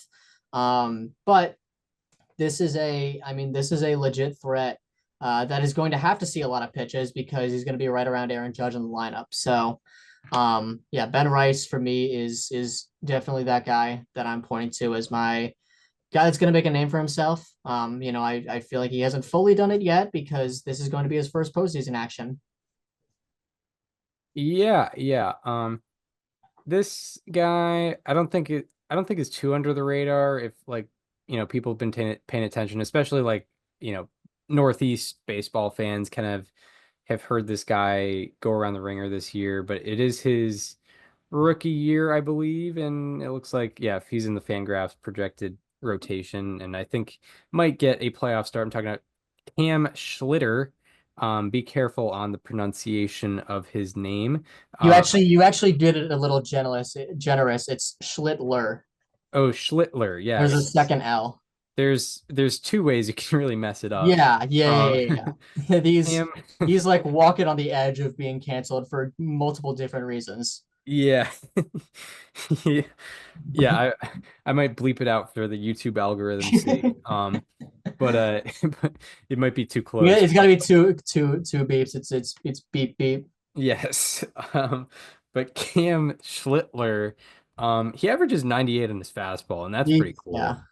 That's pretty sick. And yeah, he throws a nice cutter that's at 91.9. And he struck out batters at a 27.6% rate as a 24-year-old. And yeah, his fastball velocity is in the 94th percentile. I think he definitely has the potential to dominate a game. Again, I don't know if he's going to go like more than two times through the order, considering how young he is and how games are managed in the playoffs, especially early in the playoffs. And I don't know if he's even going to get in the first round. If maybe he'll get in if the Yankees make it beyond that. But he's someone to look out for sure. Considering his stuff and his ability to strike batters out. And I think like if he does end up being good, that this could be like his kind of welcome to the show moment of like, oh wow, he went out and he threw the whatever 5 shutout innings against the Red Sox or whatever. And you have the Yankees winning in 3. I would imagine he's probably the game 3 starter. Yeah, right. So I could end up, It actually works out perfectly for you. if it all aligns, he breaks my heart on Thursday. Yeah, the But Red Sox haven't faced him yet, so it'll be completely new if that happens. yes, so shout out to my boy Cam. Yeah. Yeah. So on to onto the Boston Red Sox. Yeah, this team is going to face 2 lefty starting pitchers to start the series, and they have one of the best hitters in baseball against lefties. I'm talking about Romy Gonzalez, who hit lefties last year pretty well, but this year especially has been perhaps even crazier. He's slashing 331, 378, 600 for a 162 weighted runs created plus against lefties, a 978 OPS. His weighted runs created plus against lefties ranks 7th among the 149 qualifiers. His 600 slugging percentage ranks 4th behind Aaron Judge, Cal Raleigh, and Cody Bellinger. This guy against lefties is basically an MVP candidate. And he's going to be probably at the top of the Red Sox lineup in both of the first 2 games. If you're a casual, you're gonna look at the Red Sox lineup for games 1 and 2 and be like, who is this dude at that's hitting leadoff or is batting third or is batting cleanup? It's like, well, that's actually how Cal Raleigh had a better season. Imagine if a guy had a better OPS, but just against one side of the plate, because his OPS against lefties is actually better than Cal's full season. So Romy Gonzalez, lefty killer, is my guy to watch. Yes, indeed. And honestly, that's a good segue because I'm just gonna go with the other guy. The other lefty killer, yeah. That's probably just a prototype of Romy Gonzalez, but he plays outfield instead. I'm talking about Rob Refsnyder. Um, I think it's like the fact that they're facing two lefty starters to start is definitely good for guys like Romy Gonzalez and Rob Refsnyder, because Rob Refsnyder is hitting 302 with a 959 OPS and 159 weighted runs created plus against lefties this year. And out of 181 Oh, we're looking at hitters different things. to have 120 plus plate appearances against lefties this year. Ref Snyder ranked 13th in OPS against lefties. So yeah, he's Romy Gonzalez and Rob Refsnyder are the two guys to watch, at least in the first 4 or 5 innings of the game. And yeah, don't be surprised if they get like pinch hit for later on in the game, but they kill lefties, so look out for them. On to our final team, the Tigers. Yeah, so for the Tigers, I'm going with a guy that was legitimately like maybe their best hitter. Down the stretch where they were struggling, this guy was keeping them afloat, and I don't think they're in the postseason without the work of Jahmai Jones, who has been mostly a pinch hitter for them. He's played in 72 games, but he only has 150 plate appearances. But I have a feeling he might be getting some more regular time come postseason, because in those 150 plate appearances, he slashed 287, 387, 550 for a 937 OPS. He also had a 1324 OPS in the month of September. And speaking of that month of September, among hitters with 25 plus plate appearances, the expected WOBA leaderboard goes Aaron Judge, Jahmai Jones, or Shohei Ohtani. Those are the top three in order. So this guy has been crushing the ball. He's basically kept the Tigers alive, one pinch hit plate appearance at a time.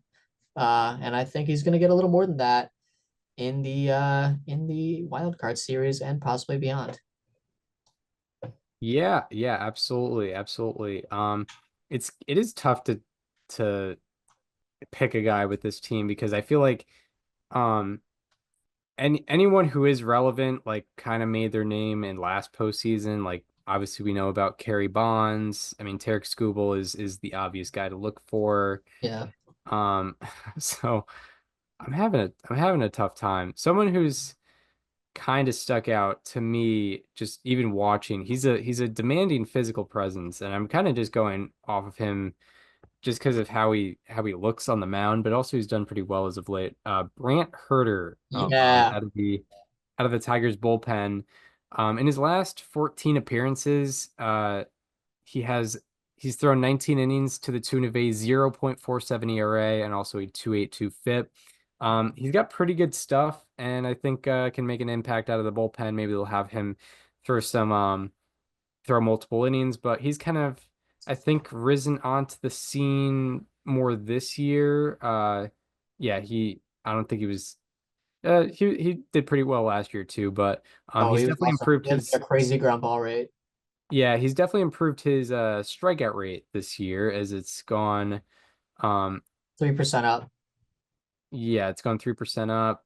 From 22% to 25%. I think he's a good one.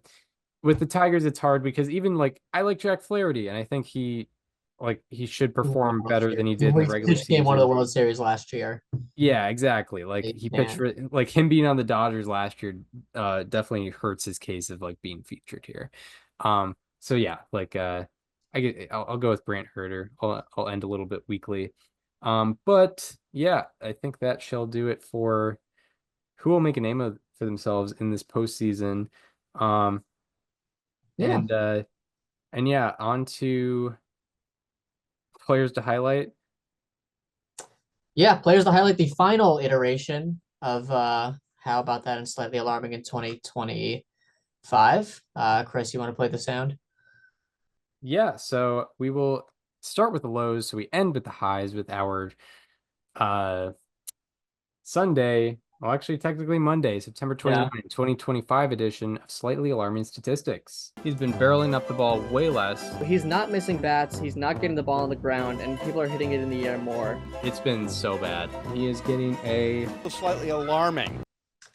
So, like I mentioned earlier, the Cubs have not announced their starting pitchers yet, and I think because of the recent performances of a one Shota Imanaga, there is some complications added to it. I mentioned that the Padres don't hit lefties very well, but over his last start, Shota Imanaga has a 5.97 ERA and 6.51 FIP. Among these 65 qualifying pitchers in this span, he ranks third worst in ERA, second worst in FIP, and overall, he ranks ninth lowest in F4 among all pitchers with a negative 0.4. Obviously, he's a guy that's going to give up a lot of fly balls, and naturally, that's exactly what he's doing in this span. But his pulled air rate is up from 25.6% to 28% in this span, which is the seventh highest among the 155 pitchers with at least 50 batted balls allowed in this span. Opponents have barreled 15.9% of batted balls against him, the eighth highest rate on that same list. And additionally, the reason why Imanaga gives up so many fly balls is because he is a fastball pitcher. He throws his four-seamer a lot. And unfortunately, it's not doing very well right now. In the span, opponents are hitting 278 and slugging 870 against his four-seamer. Among the 116 pitches that have been thrown at least 150 times, his four-seamer ranks seventh worst in expected batting against at 336, worst in slugging against, worst in expected slugging against at 941, fourth worst in WOBA against at 491, but worst in xWOBA at 541, and worst in run value per 100 at negative 5.4, with the next worst being at 13.5. Imanaga had struggled to get whips against his four-seamer this year. It was at 16.1% before the span, but in the span, it is down to 13.2%. So, it definitely has a lot more complication because I think normally you'd expect this guy to be a game one starter, right? But, it feels like with how much he's been teed off of, especially with that four-seamer, that he's the guy that, like I said earlier, I think you pitch him in game two. If you win game one, you pitch him in game three, and if you don't, because you want to have Colin Ray, go be great in game two. Yeah, absolutely. Shota Imanaga. Slightly alarming. Maybe even take Jameson Taillon over him. Right. Yeah. My slightly alarming. Let me go back to my sheet here. My slightly alarming is actually a freeze over. We've highlighted him as a how about that earlier this year, but has struggled as of recently. Talking about Randy Arozarena. But given his playoff history, he should be able to turn things right around. But Randy Arozarena of the Seattle Mariners in his last 15 games, including today, he is hitting 164 with a 432 OPS. Out of 165 qualified hitters in this span heading into today, his slugging was seventh lowest and OPS was fourth lowest. And that was heading into today, and both those numbers, his slugging and OPS, both got worse today. And out of 114 hitters with 200 plus pitches seen in this span heading into Sunday, his expected batting average was 12th lowest, expected slugging was 10th lowest, and expected WOBA was 8th lowest. His strikeout rate has gone from 26% before the span to 35% in this span, including today. And out of 165 qualified hitters heading into Sunday, his strikeout rate was 15th highest. Also, his fly ball rate has gone from 28% before the span to 22%. And unfortunately for him, his attack direction has gone from 0 degrees to the pull side to 7 degrees to the opposite field.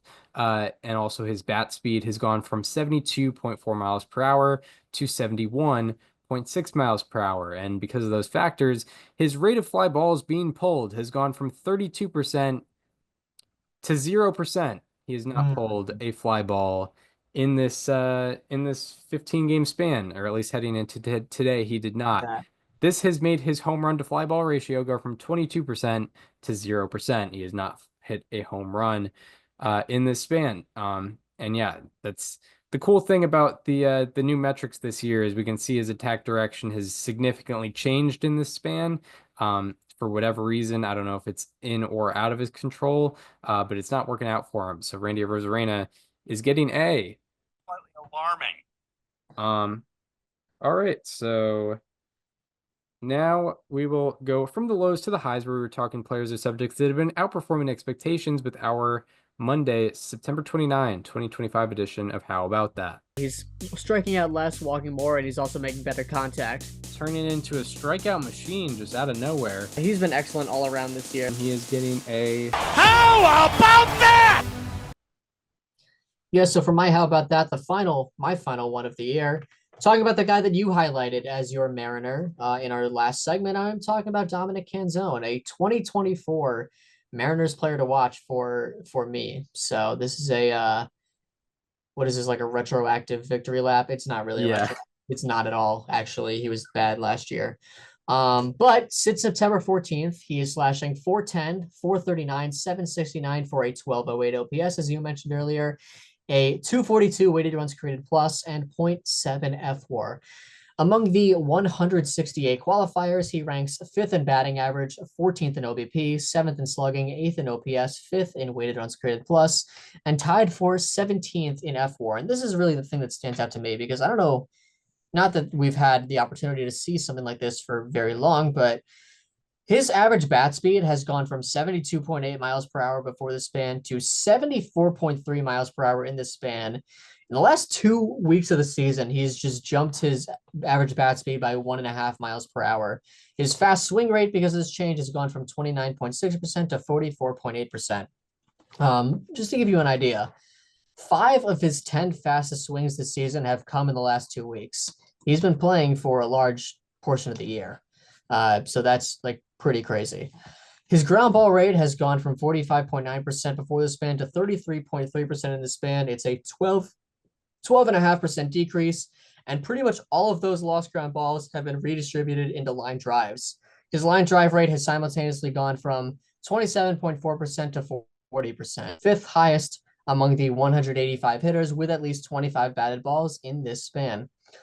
Canzone's 30 batted balls in the span have averaged a 94.6 mile per hour average exit velocity, which is tied for 9th highest on the same list.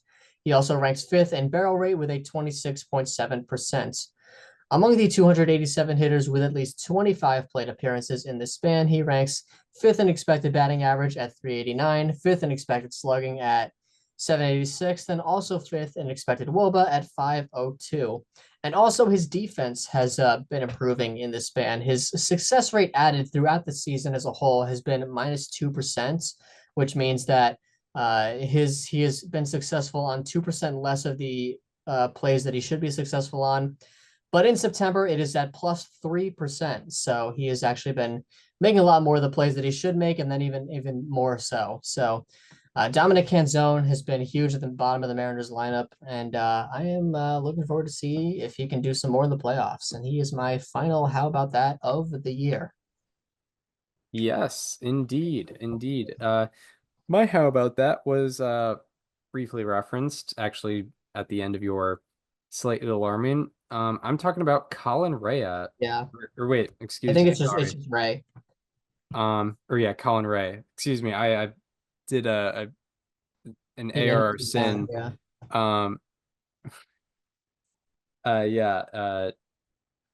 Dominic Canzone. Dominic Canzone. How about that? But yeah, Colin Rea of the Cubs has had an excellent last 4 starts. In his last 4 starts, he has put up a 1.93 ERA and, more impressively, a 0.78 FIP. Out of 68 qualified pitchers in the span, his ERA ranks 8th and FIP ranks 1st. His strikeout rate has gone from 17% before the span to 34% in the span. And out of 68 qualifiers in the span heading into today, his strikeout rate was 7th highest. And also his strikeout minus walk rate was 5th highest. Along with that, his whiff rate has gone from 20% before the span to 32% in the span. And then in terms of contact, his rate of fly balls being pulled against him has gone from 29% to 17%. And this has helped his home run rate go from 3.5% to 0%. And out of 68 qualified pitchers heading into today, he was one of 9 pitchers to not allow a home run in this span. So for whatever reason, in the last 4 starts, Colin Ray is looking like prime DeGrom. But yeah, it's working out for him. He's putting up a 33% strikeout minus walk rate, Yeah, and hopefully for the Cubs, he can carry it into the postseason. How about that? wonderful. Yeah. We have one more quick segment before we wrap up here. Before the Yeah. season, we do a bunch, we do our top 10 positionals, our top 50s, we do our standings predictions, awards, whatnot. And we like to do a little bit of looking back. We'll have some more of that as the off season hits, but we have a little bit of post regular season stuff if you want to get into it, Chris. Yes. Do we want to do the collective ones last and we do the individual ones We'll first? start with the collective ones. All right, yeah, that sounds good. But yeah, it helps that we do like lists every year now and also standings predictions. But yeah, we start with the instead contrasting from players to highlight, we start with the good, so we end with the bad, and that is purposeful because anytime you look bad, it is a little bit more funny. So we'll start with the correct narratives, and Yeah. we kind of reference this one from both of us. We both said we both had Cal Raleigh ranked in the top 25 in terms of overall players for 2025, and we both had him ranked the #1 catcher in baseball for 2025. And it looks to have worked out really, really well for us. He ranks 3rd in all of baseball in combined F4 and has more than double the next best catcher in F4. I think the next best catcher in terms of F4 entering today had 4.1. 4.1, Was Will Smith. 4.3, Yeah. and Yes. Raleigh was at 9. And Raleigh ranks 5th among all players in B-WAR and 1st among catchers, and he set the catcher and switch hitter home run records.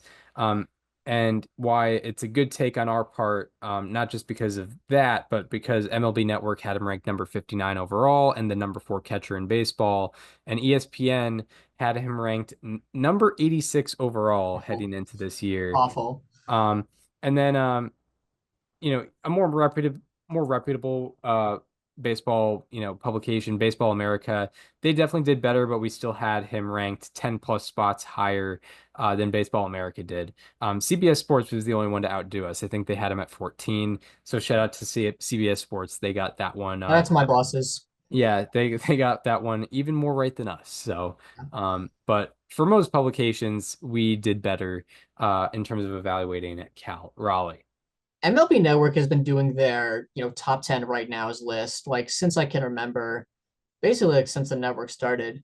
And I haven't obviously been following them at the full time, but like going into next year, has there ever been a more obvious #1 at a given position? Right, yeah. Like I got like Clayton Kershaw as a starting pitcher in his prime, like Miguel Cabrera as a third baseman. Just in terms of a gap, like Yeah, any case you could try to make for you can. a diff, You there's can. no other, there's nothing. You cannot make an argument because it's not like Cal Raleigh's 37 years old either. He's like in the No. middle of his career too. Yeah, he just signed a pre-art. Well, not a pre-art. He just signed an extension.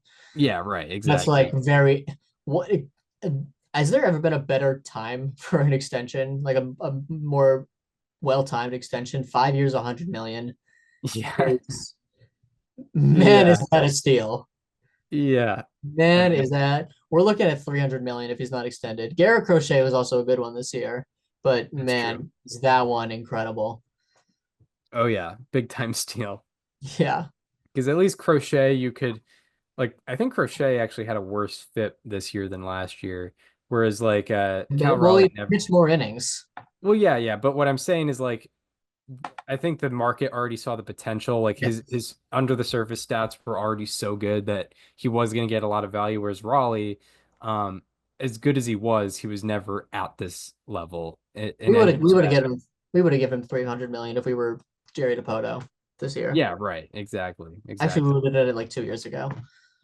But moving on to our next correct narrative, this was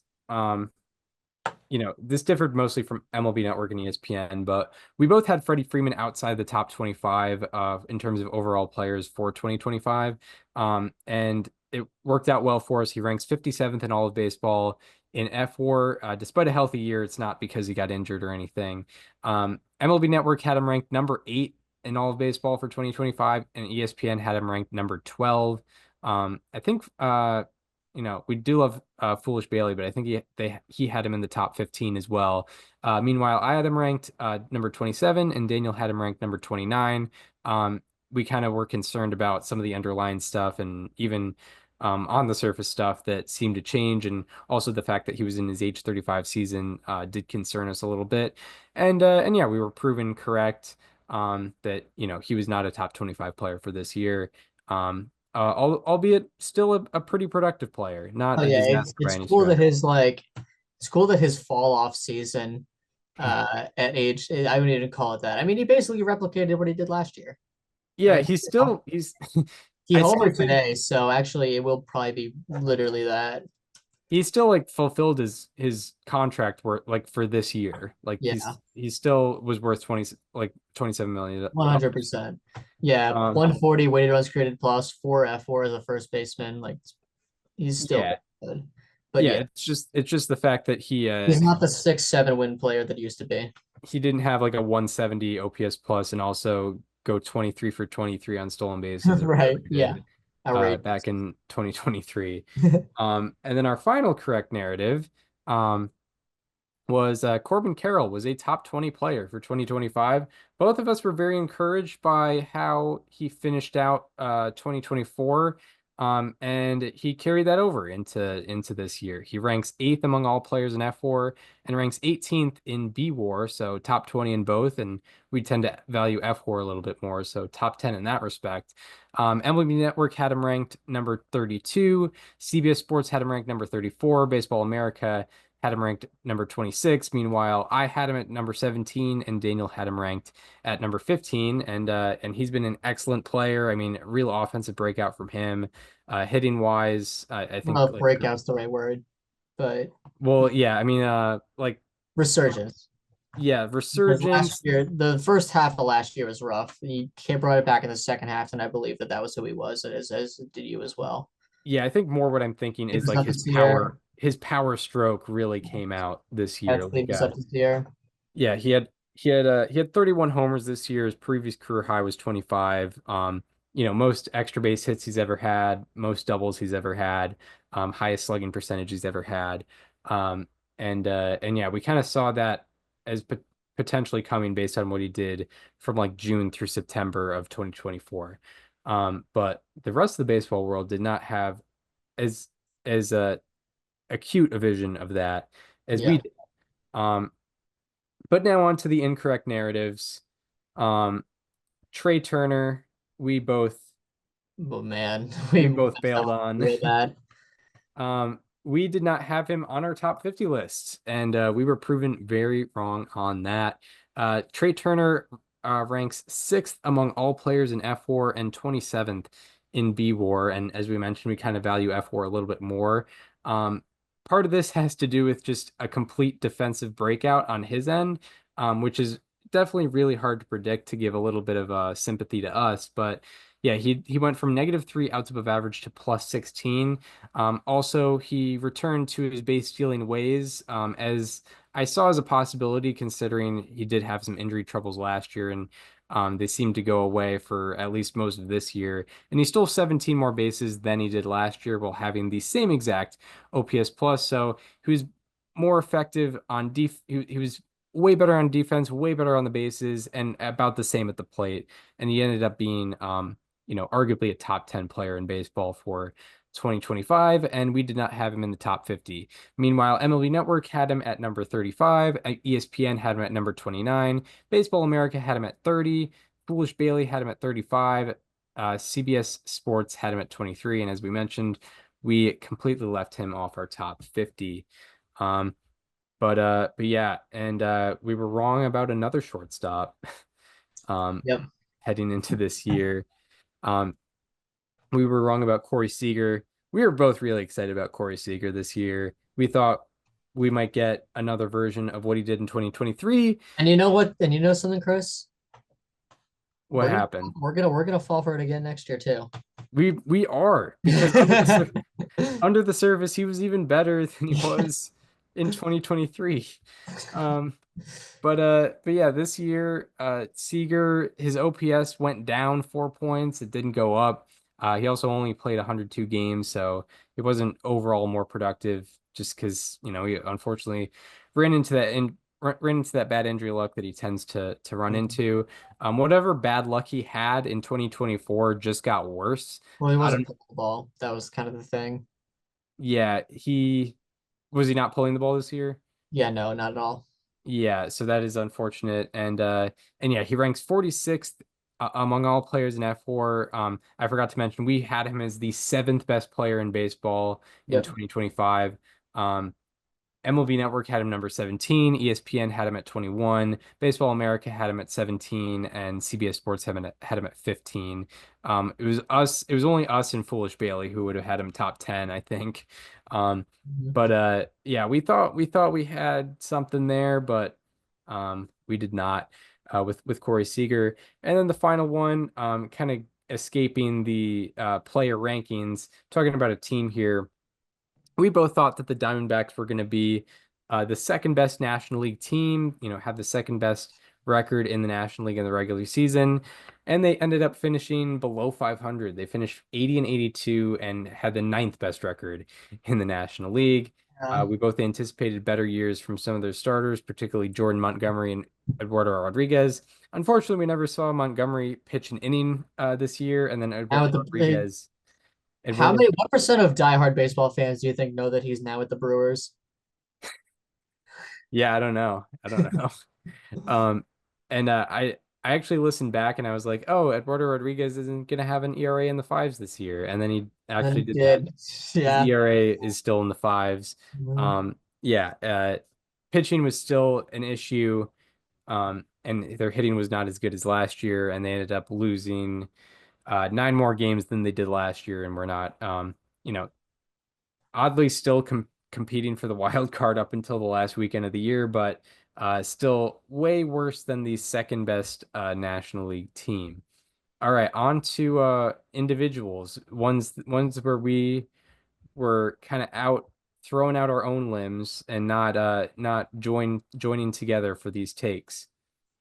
Yeah, so a lot of my stuff was positional. Some of my proudest moments, on my third base list, I put Eugenio Suarez as a top 6 third baseman. I put him number 6 on the third base list. And you know what he proceeded to do. The slash line doesn't look too pretty, but he slashed 228, 298, 526, 824 with 49 home runs, tying a career high that he previously set in 2019. He brought it back. His 3.8 F4 ranked tied for 4th at the position. So I actually undersold him a bit. I should have put him top 5. But top 6 was monumental because Chris, you did not put him in your top 10. MLB Network did. They put him 10th. Just Baseball ranked him 8th. My good friends over at Just Baseball. Nobody on the Just Baseball expert panel ranked him above 7th. I put him at 6th, and that was that. Another one was Jazz Chisholm, who I ranked top 3 among second basemen. And I kind of nailed this one. He slashed 242, 332, 481, 813 with a 30-30 season and good defense.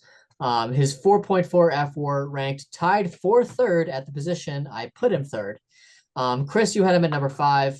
MLB Network had him at 5. Just Baseball put him at 6th, with no one on the expert panel putting him above 6th.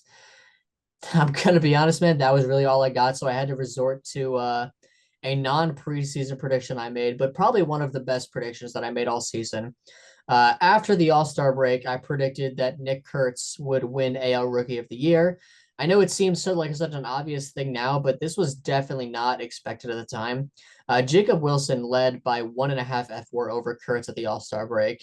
And within like a week, this is when Kurtz had the 4 home run game. He was hitting home runs seemingly every day. he wrapped it up like by the end of July.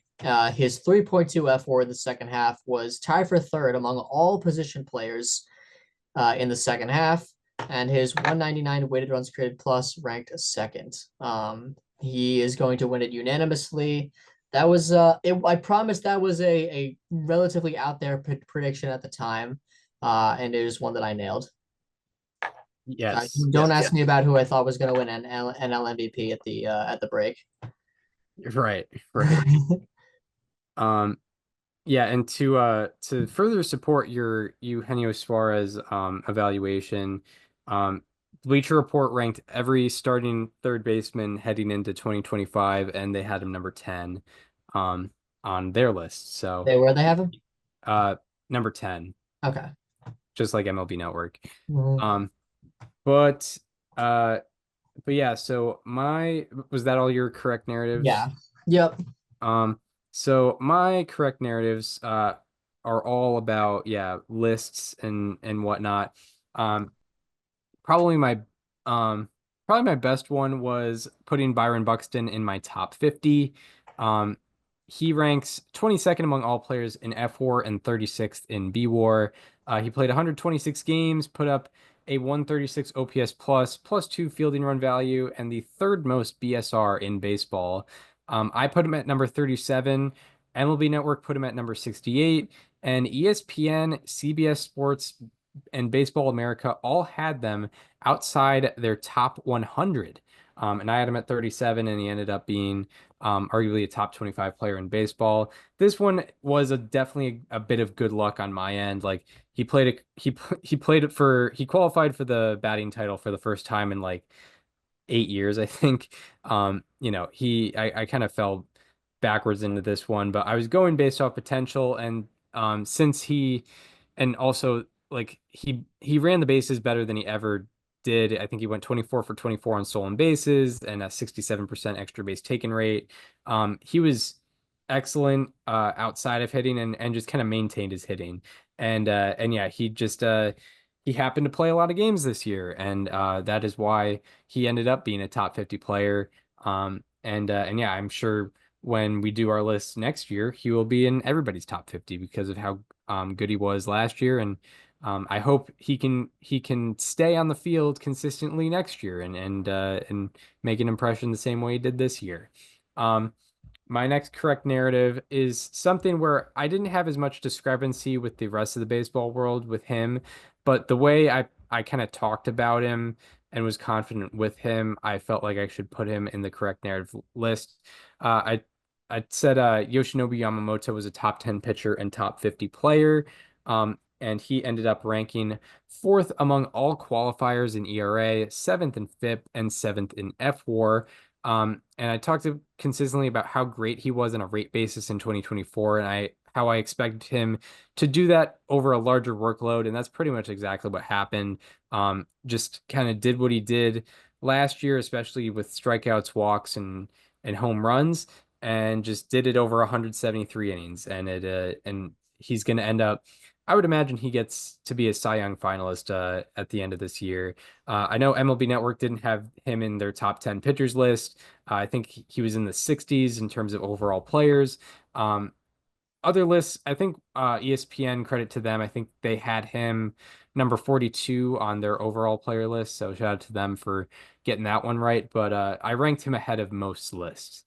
And then my final correct narrative, not as good as the other two, I'd say, but because I did kind of have him fringe and wasn't necessarily as passionate about him, but I did have Junior Caminero as a top 10 third baseman for 2025. He finished third in F WAR among third basemen. I talked about his offensive potential, and he ended up putting up a 129 weighted runs created plus while hitting the sixth most home runs in all of baseball. Second most by a player 21 or younger. In all time? Eddie Matthews, Junior Caminero. Of course, Eddie Matthews. Yeah, AL record. Yeah, check out episode 45, part 1 for the Eddie Matthews episode. But yeah, MLB Network did not have him in their top 10 list for top third baseman, and Bleacher Report had him 15th when they ranked every team's starting third baseman. So I had him ahead of most of the baseball world, and paid off for me. On to our incorrect narratives that we did solo. Yeah, there are plenty. For me, I went with three, just like I went with three good ones. I think my worst one is that I picked the Twins to win the AL Central. I mean that's an awful one. The Twins finished 70 and 92, the second worst record in the American League. They sold half of their team at the deadline. And they went 23 and 45 from July 13th on, which was the second worst record in the majors, in front of only the Rockies, and obviously the worst in the American League. Yeah, I will never stop being wrong on the Twins. I'm sure they're going to win the World Series next year because I'm going to put them in either fourth or fifth in the AL Central. Yeah, I cannot read this team, man. I have nothing on them. Another team that I was dead wrong on was the Toronto Blue Jays, who I put finishing last in the AL East. Of course, they not only won the division, but they actually secured the number one seed in the playoffs, tied with the Yankees for the best record in the American League, with the tiebreaker putting them over the top in the division. Like I said, I saw this as a make or break year for the team. I felt with, Vlad leaving, this was kind of it for them. They finished last year, and I just didn't see any improvements. And well, I was wrong. George Springer came back and was a top five hitter in the league. Bo Bichette came back to OPS plus. Ernie Clement broke out. Alejandro Kirk came back from, had his best season in years. Yeah, a lot of things just went right for this team. And then for my third one, definitely not my worst prediction. I will hang my head high on this one, but I obviously put a lot of stock into this one. I was very outspoken about my beliefs here. Didn't quite come to fruition, although it didn't completely flop either. I had Wyatt Langford winning AL MVP and or being a top 17 player in baseball. Overall, he slashed 241, 344, 431 for a 775 OPS, a 118 weighted runs created plus, and 4.1 F4 in 134 games. He's going to finish around the 40th mark in terms of total F4 in the rankings. So not bad, but certainly not an MVP season. I did put him as my number one left fielder, and he finished second in F4. So I'm taking that as a win. I don't think anyone would have had him top two. But yeah, I mean, did not win MVP and was not a top 17 player. So, I feel like I got to acknowledge that one. I was wrong on it. It was certainly out there, but I put a lot of stock into it, and I'm going to talk about being incorrect on it, even if it wasn't the most outrageously incorrect thing ever. But I'm happy for the season he had. I still think there's MVP potential in there. I don't know if I'll pick him next year, but I think it was a very outstanding season, no doubt. Yeah, for sure. And don't sell yourself short because I believe you had him number 19. That's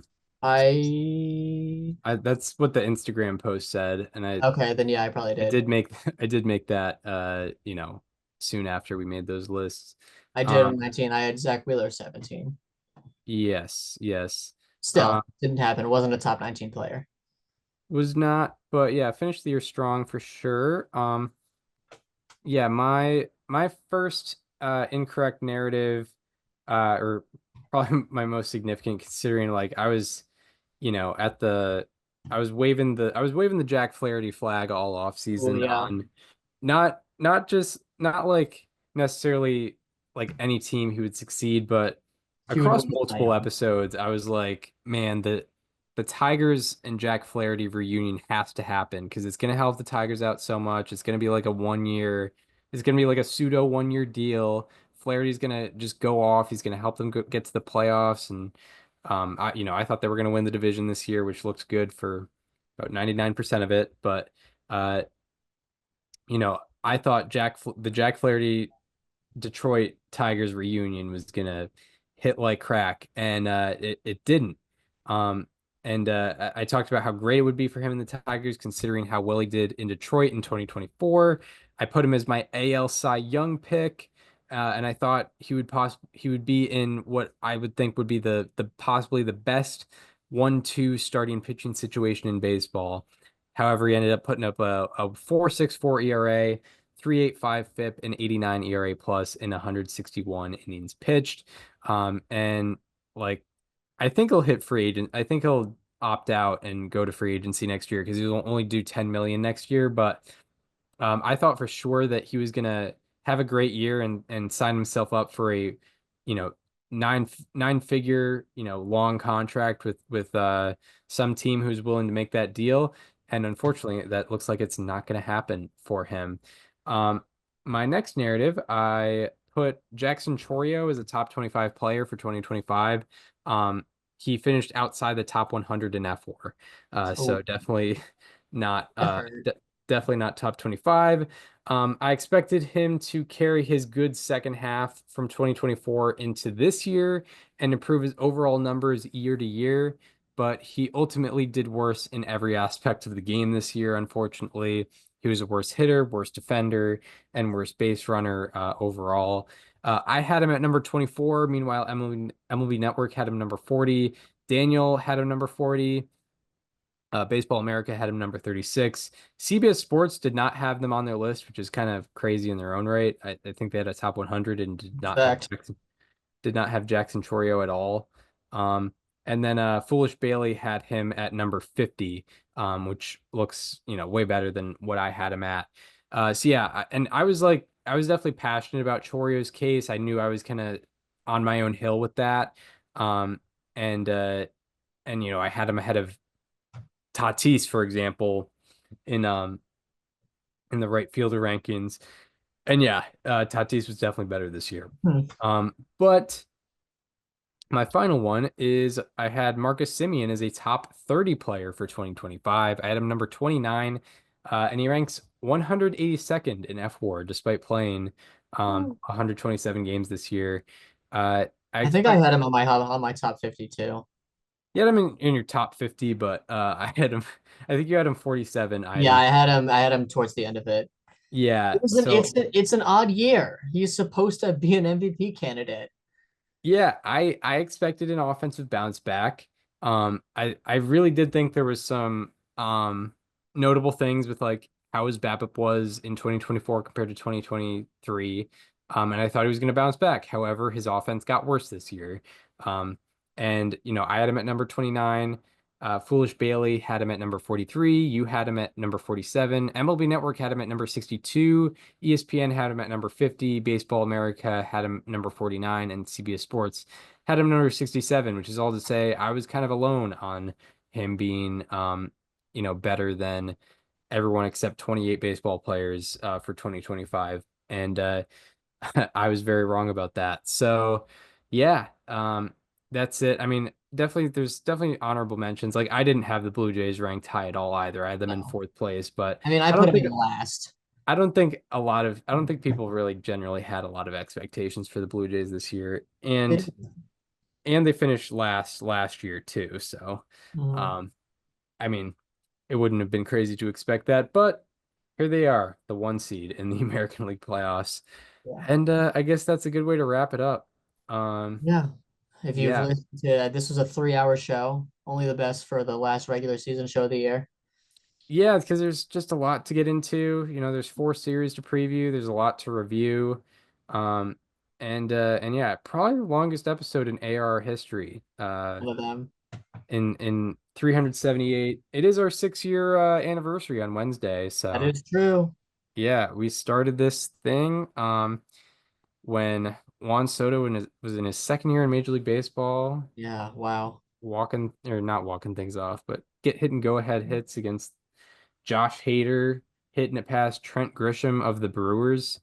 Um, yeah, The only one of those three in the playoffs this year is Grisham. yeah, That's that's hilarious. insane. Yeah, but yeah, we were previewing Charlie Morton versus Ah, did he like is he officially retiring? Charlie Morton. Yeah, he started today for the Braves and they had like a whole ceremony for him when he walked off the mound. Wait, did he get released by the Tigers? Yeah, he did. Oh, I did not know that. Oh yeah, he officially, is that a thing? Okay, yeah, I guess he is officially retiring. Yeah, shout out Connecticut native Charlie Morton. Okay, hold on. There's mixed. CBS Sports has retiring Charlie Morton to start for Braves versus Pirates, and then Fox Sports has incredible Charlie Morton reflects on 18-year career after likely final appearance. So I don't know what's going on, but I mean, like he walked off the mound today with his family, like he was retiring. And also, I mean, he's how old is Charlie Morton at this point? He's in his age 41 season. Yeah, Yeah, he's 41. he's 41. He had a rough year this year. He had Yeah. a 5.89 ERA. I'm 140 innings. You know what I Yeah. mean? He could do like the Rich Hill thing. True. Yeah. And his FIP was only 497. He did get a little bit Yeah. unlucky. Yeah. Um, Yeah. but yeah, shout out Charlie Morton. He's a guy where it's like it doesn't matter if you haven't succeeded until your 30s. Like you can still have a good career, and that's what he ended up doing. Yeah. He That's revived his career in Houston after spending stints with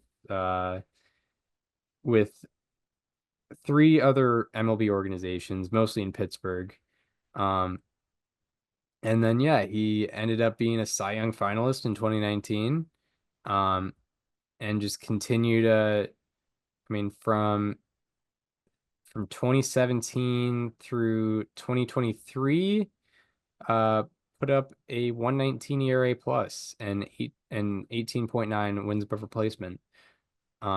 solid. Yeah. Very, very nice 18-year career. Yeah, right. And really showed that you can kind of revive yourself in your 30s. I mean, Yeah. he literally wasn't I mean, not to discredit like him before this, but I mean, he wasn't good until he was in his age 33 season. Mhm. And then he had a really good run. Um Yeah, I mean, he did have a 3.26 ERA and 116 innings at 29. yeah, I mean, but the He 2013 wasn't Pirates were consistent. He wasn't just consistently. Yeah. the 2013 Pirates were just like the they had something going on in the water there. Just like the fact that Marlon Byrd like did what he did is Yeah, just right, insane. right. Um but but yeah, shout out to Charlie Morton. Yeah, very I think a pretty good baseball story. For sure. Um and led in hit by pitches 4 times in his career. So not afraid to pitch inside. That's something you can credit to him. Um, Led this, in home runs per nine twice. you see, okay, that's a positive. Yeah, third place in the Cy Young voting in 2019. He was great that year. He was Oh really. yeah. I mean, Oh, I yeah, by the way, remember. one of the years he led in home runs per nine, it was literally the juice ball year. Right. Yeah. It is funny because one of the that was that year was at 0.7, but the other year that he led, it was at 0.3 when it was like Yeah, kind of a normal year. that is kind of funny. Yeah, Yeah. it's like, yeah, obviously no one was not giving up homers in 2019. Yeah, Um, right. but yeah, Well, that'll do it. that shall do it for this installment of Above Replacement Radio. We hope you enjoyed this one. If you are listening, if you were listening on Apple Podcasts or Spotify, if you're listening now, I really appreciate you. Thank Yeah. you so much for tuning in here for this marathon of a show. If you're listening on Apple Podcasts or Spotify and want to watch the conversation as it happens, go to the YouTube channel. It is called Above Replacement Radio. Um, we've have guest interviews. We've interviewed Matt Brash before, just this past off season. You're going to be seeing him in the playoffs, that's for sure. So if you want to get a hint of his mindset in the 2022 playoffs, go check out that episode. And also follow us on social media. Follow me on Twitter at Chris_Gianta. Follow Daniel on both Twitter and Instagram at Daniel_Curran, and follow the show Instagram at Above Replacement Radio for all the show needs. We hope you enjoyed this one, and we hope to see you next time where we will be recapping the Wild Card series and previewing the League Division series. We will see you then. This conversation is over.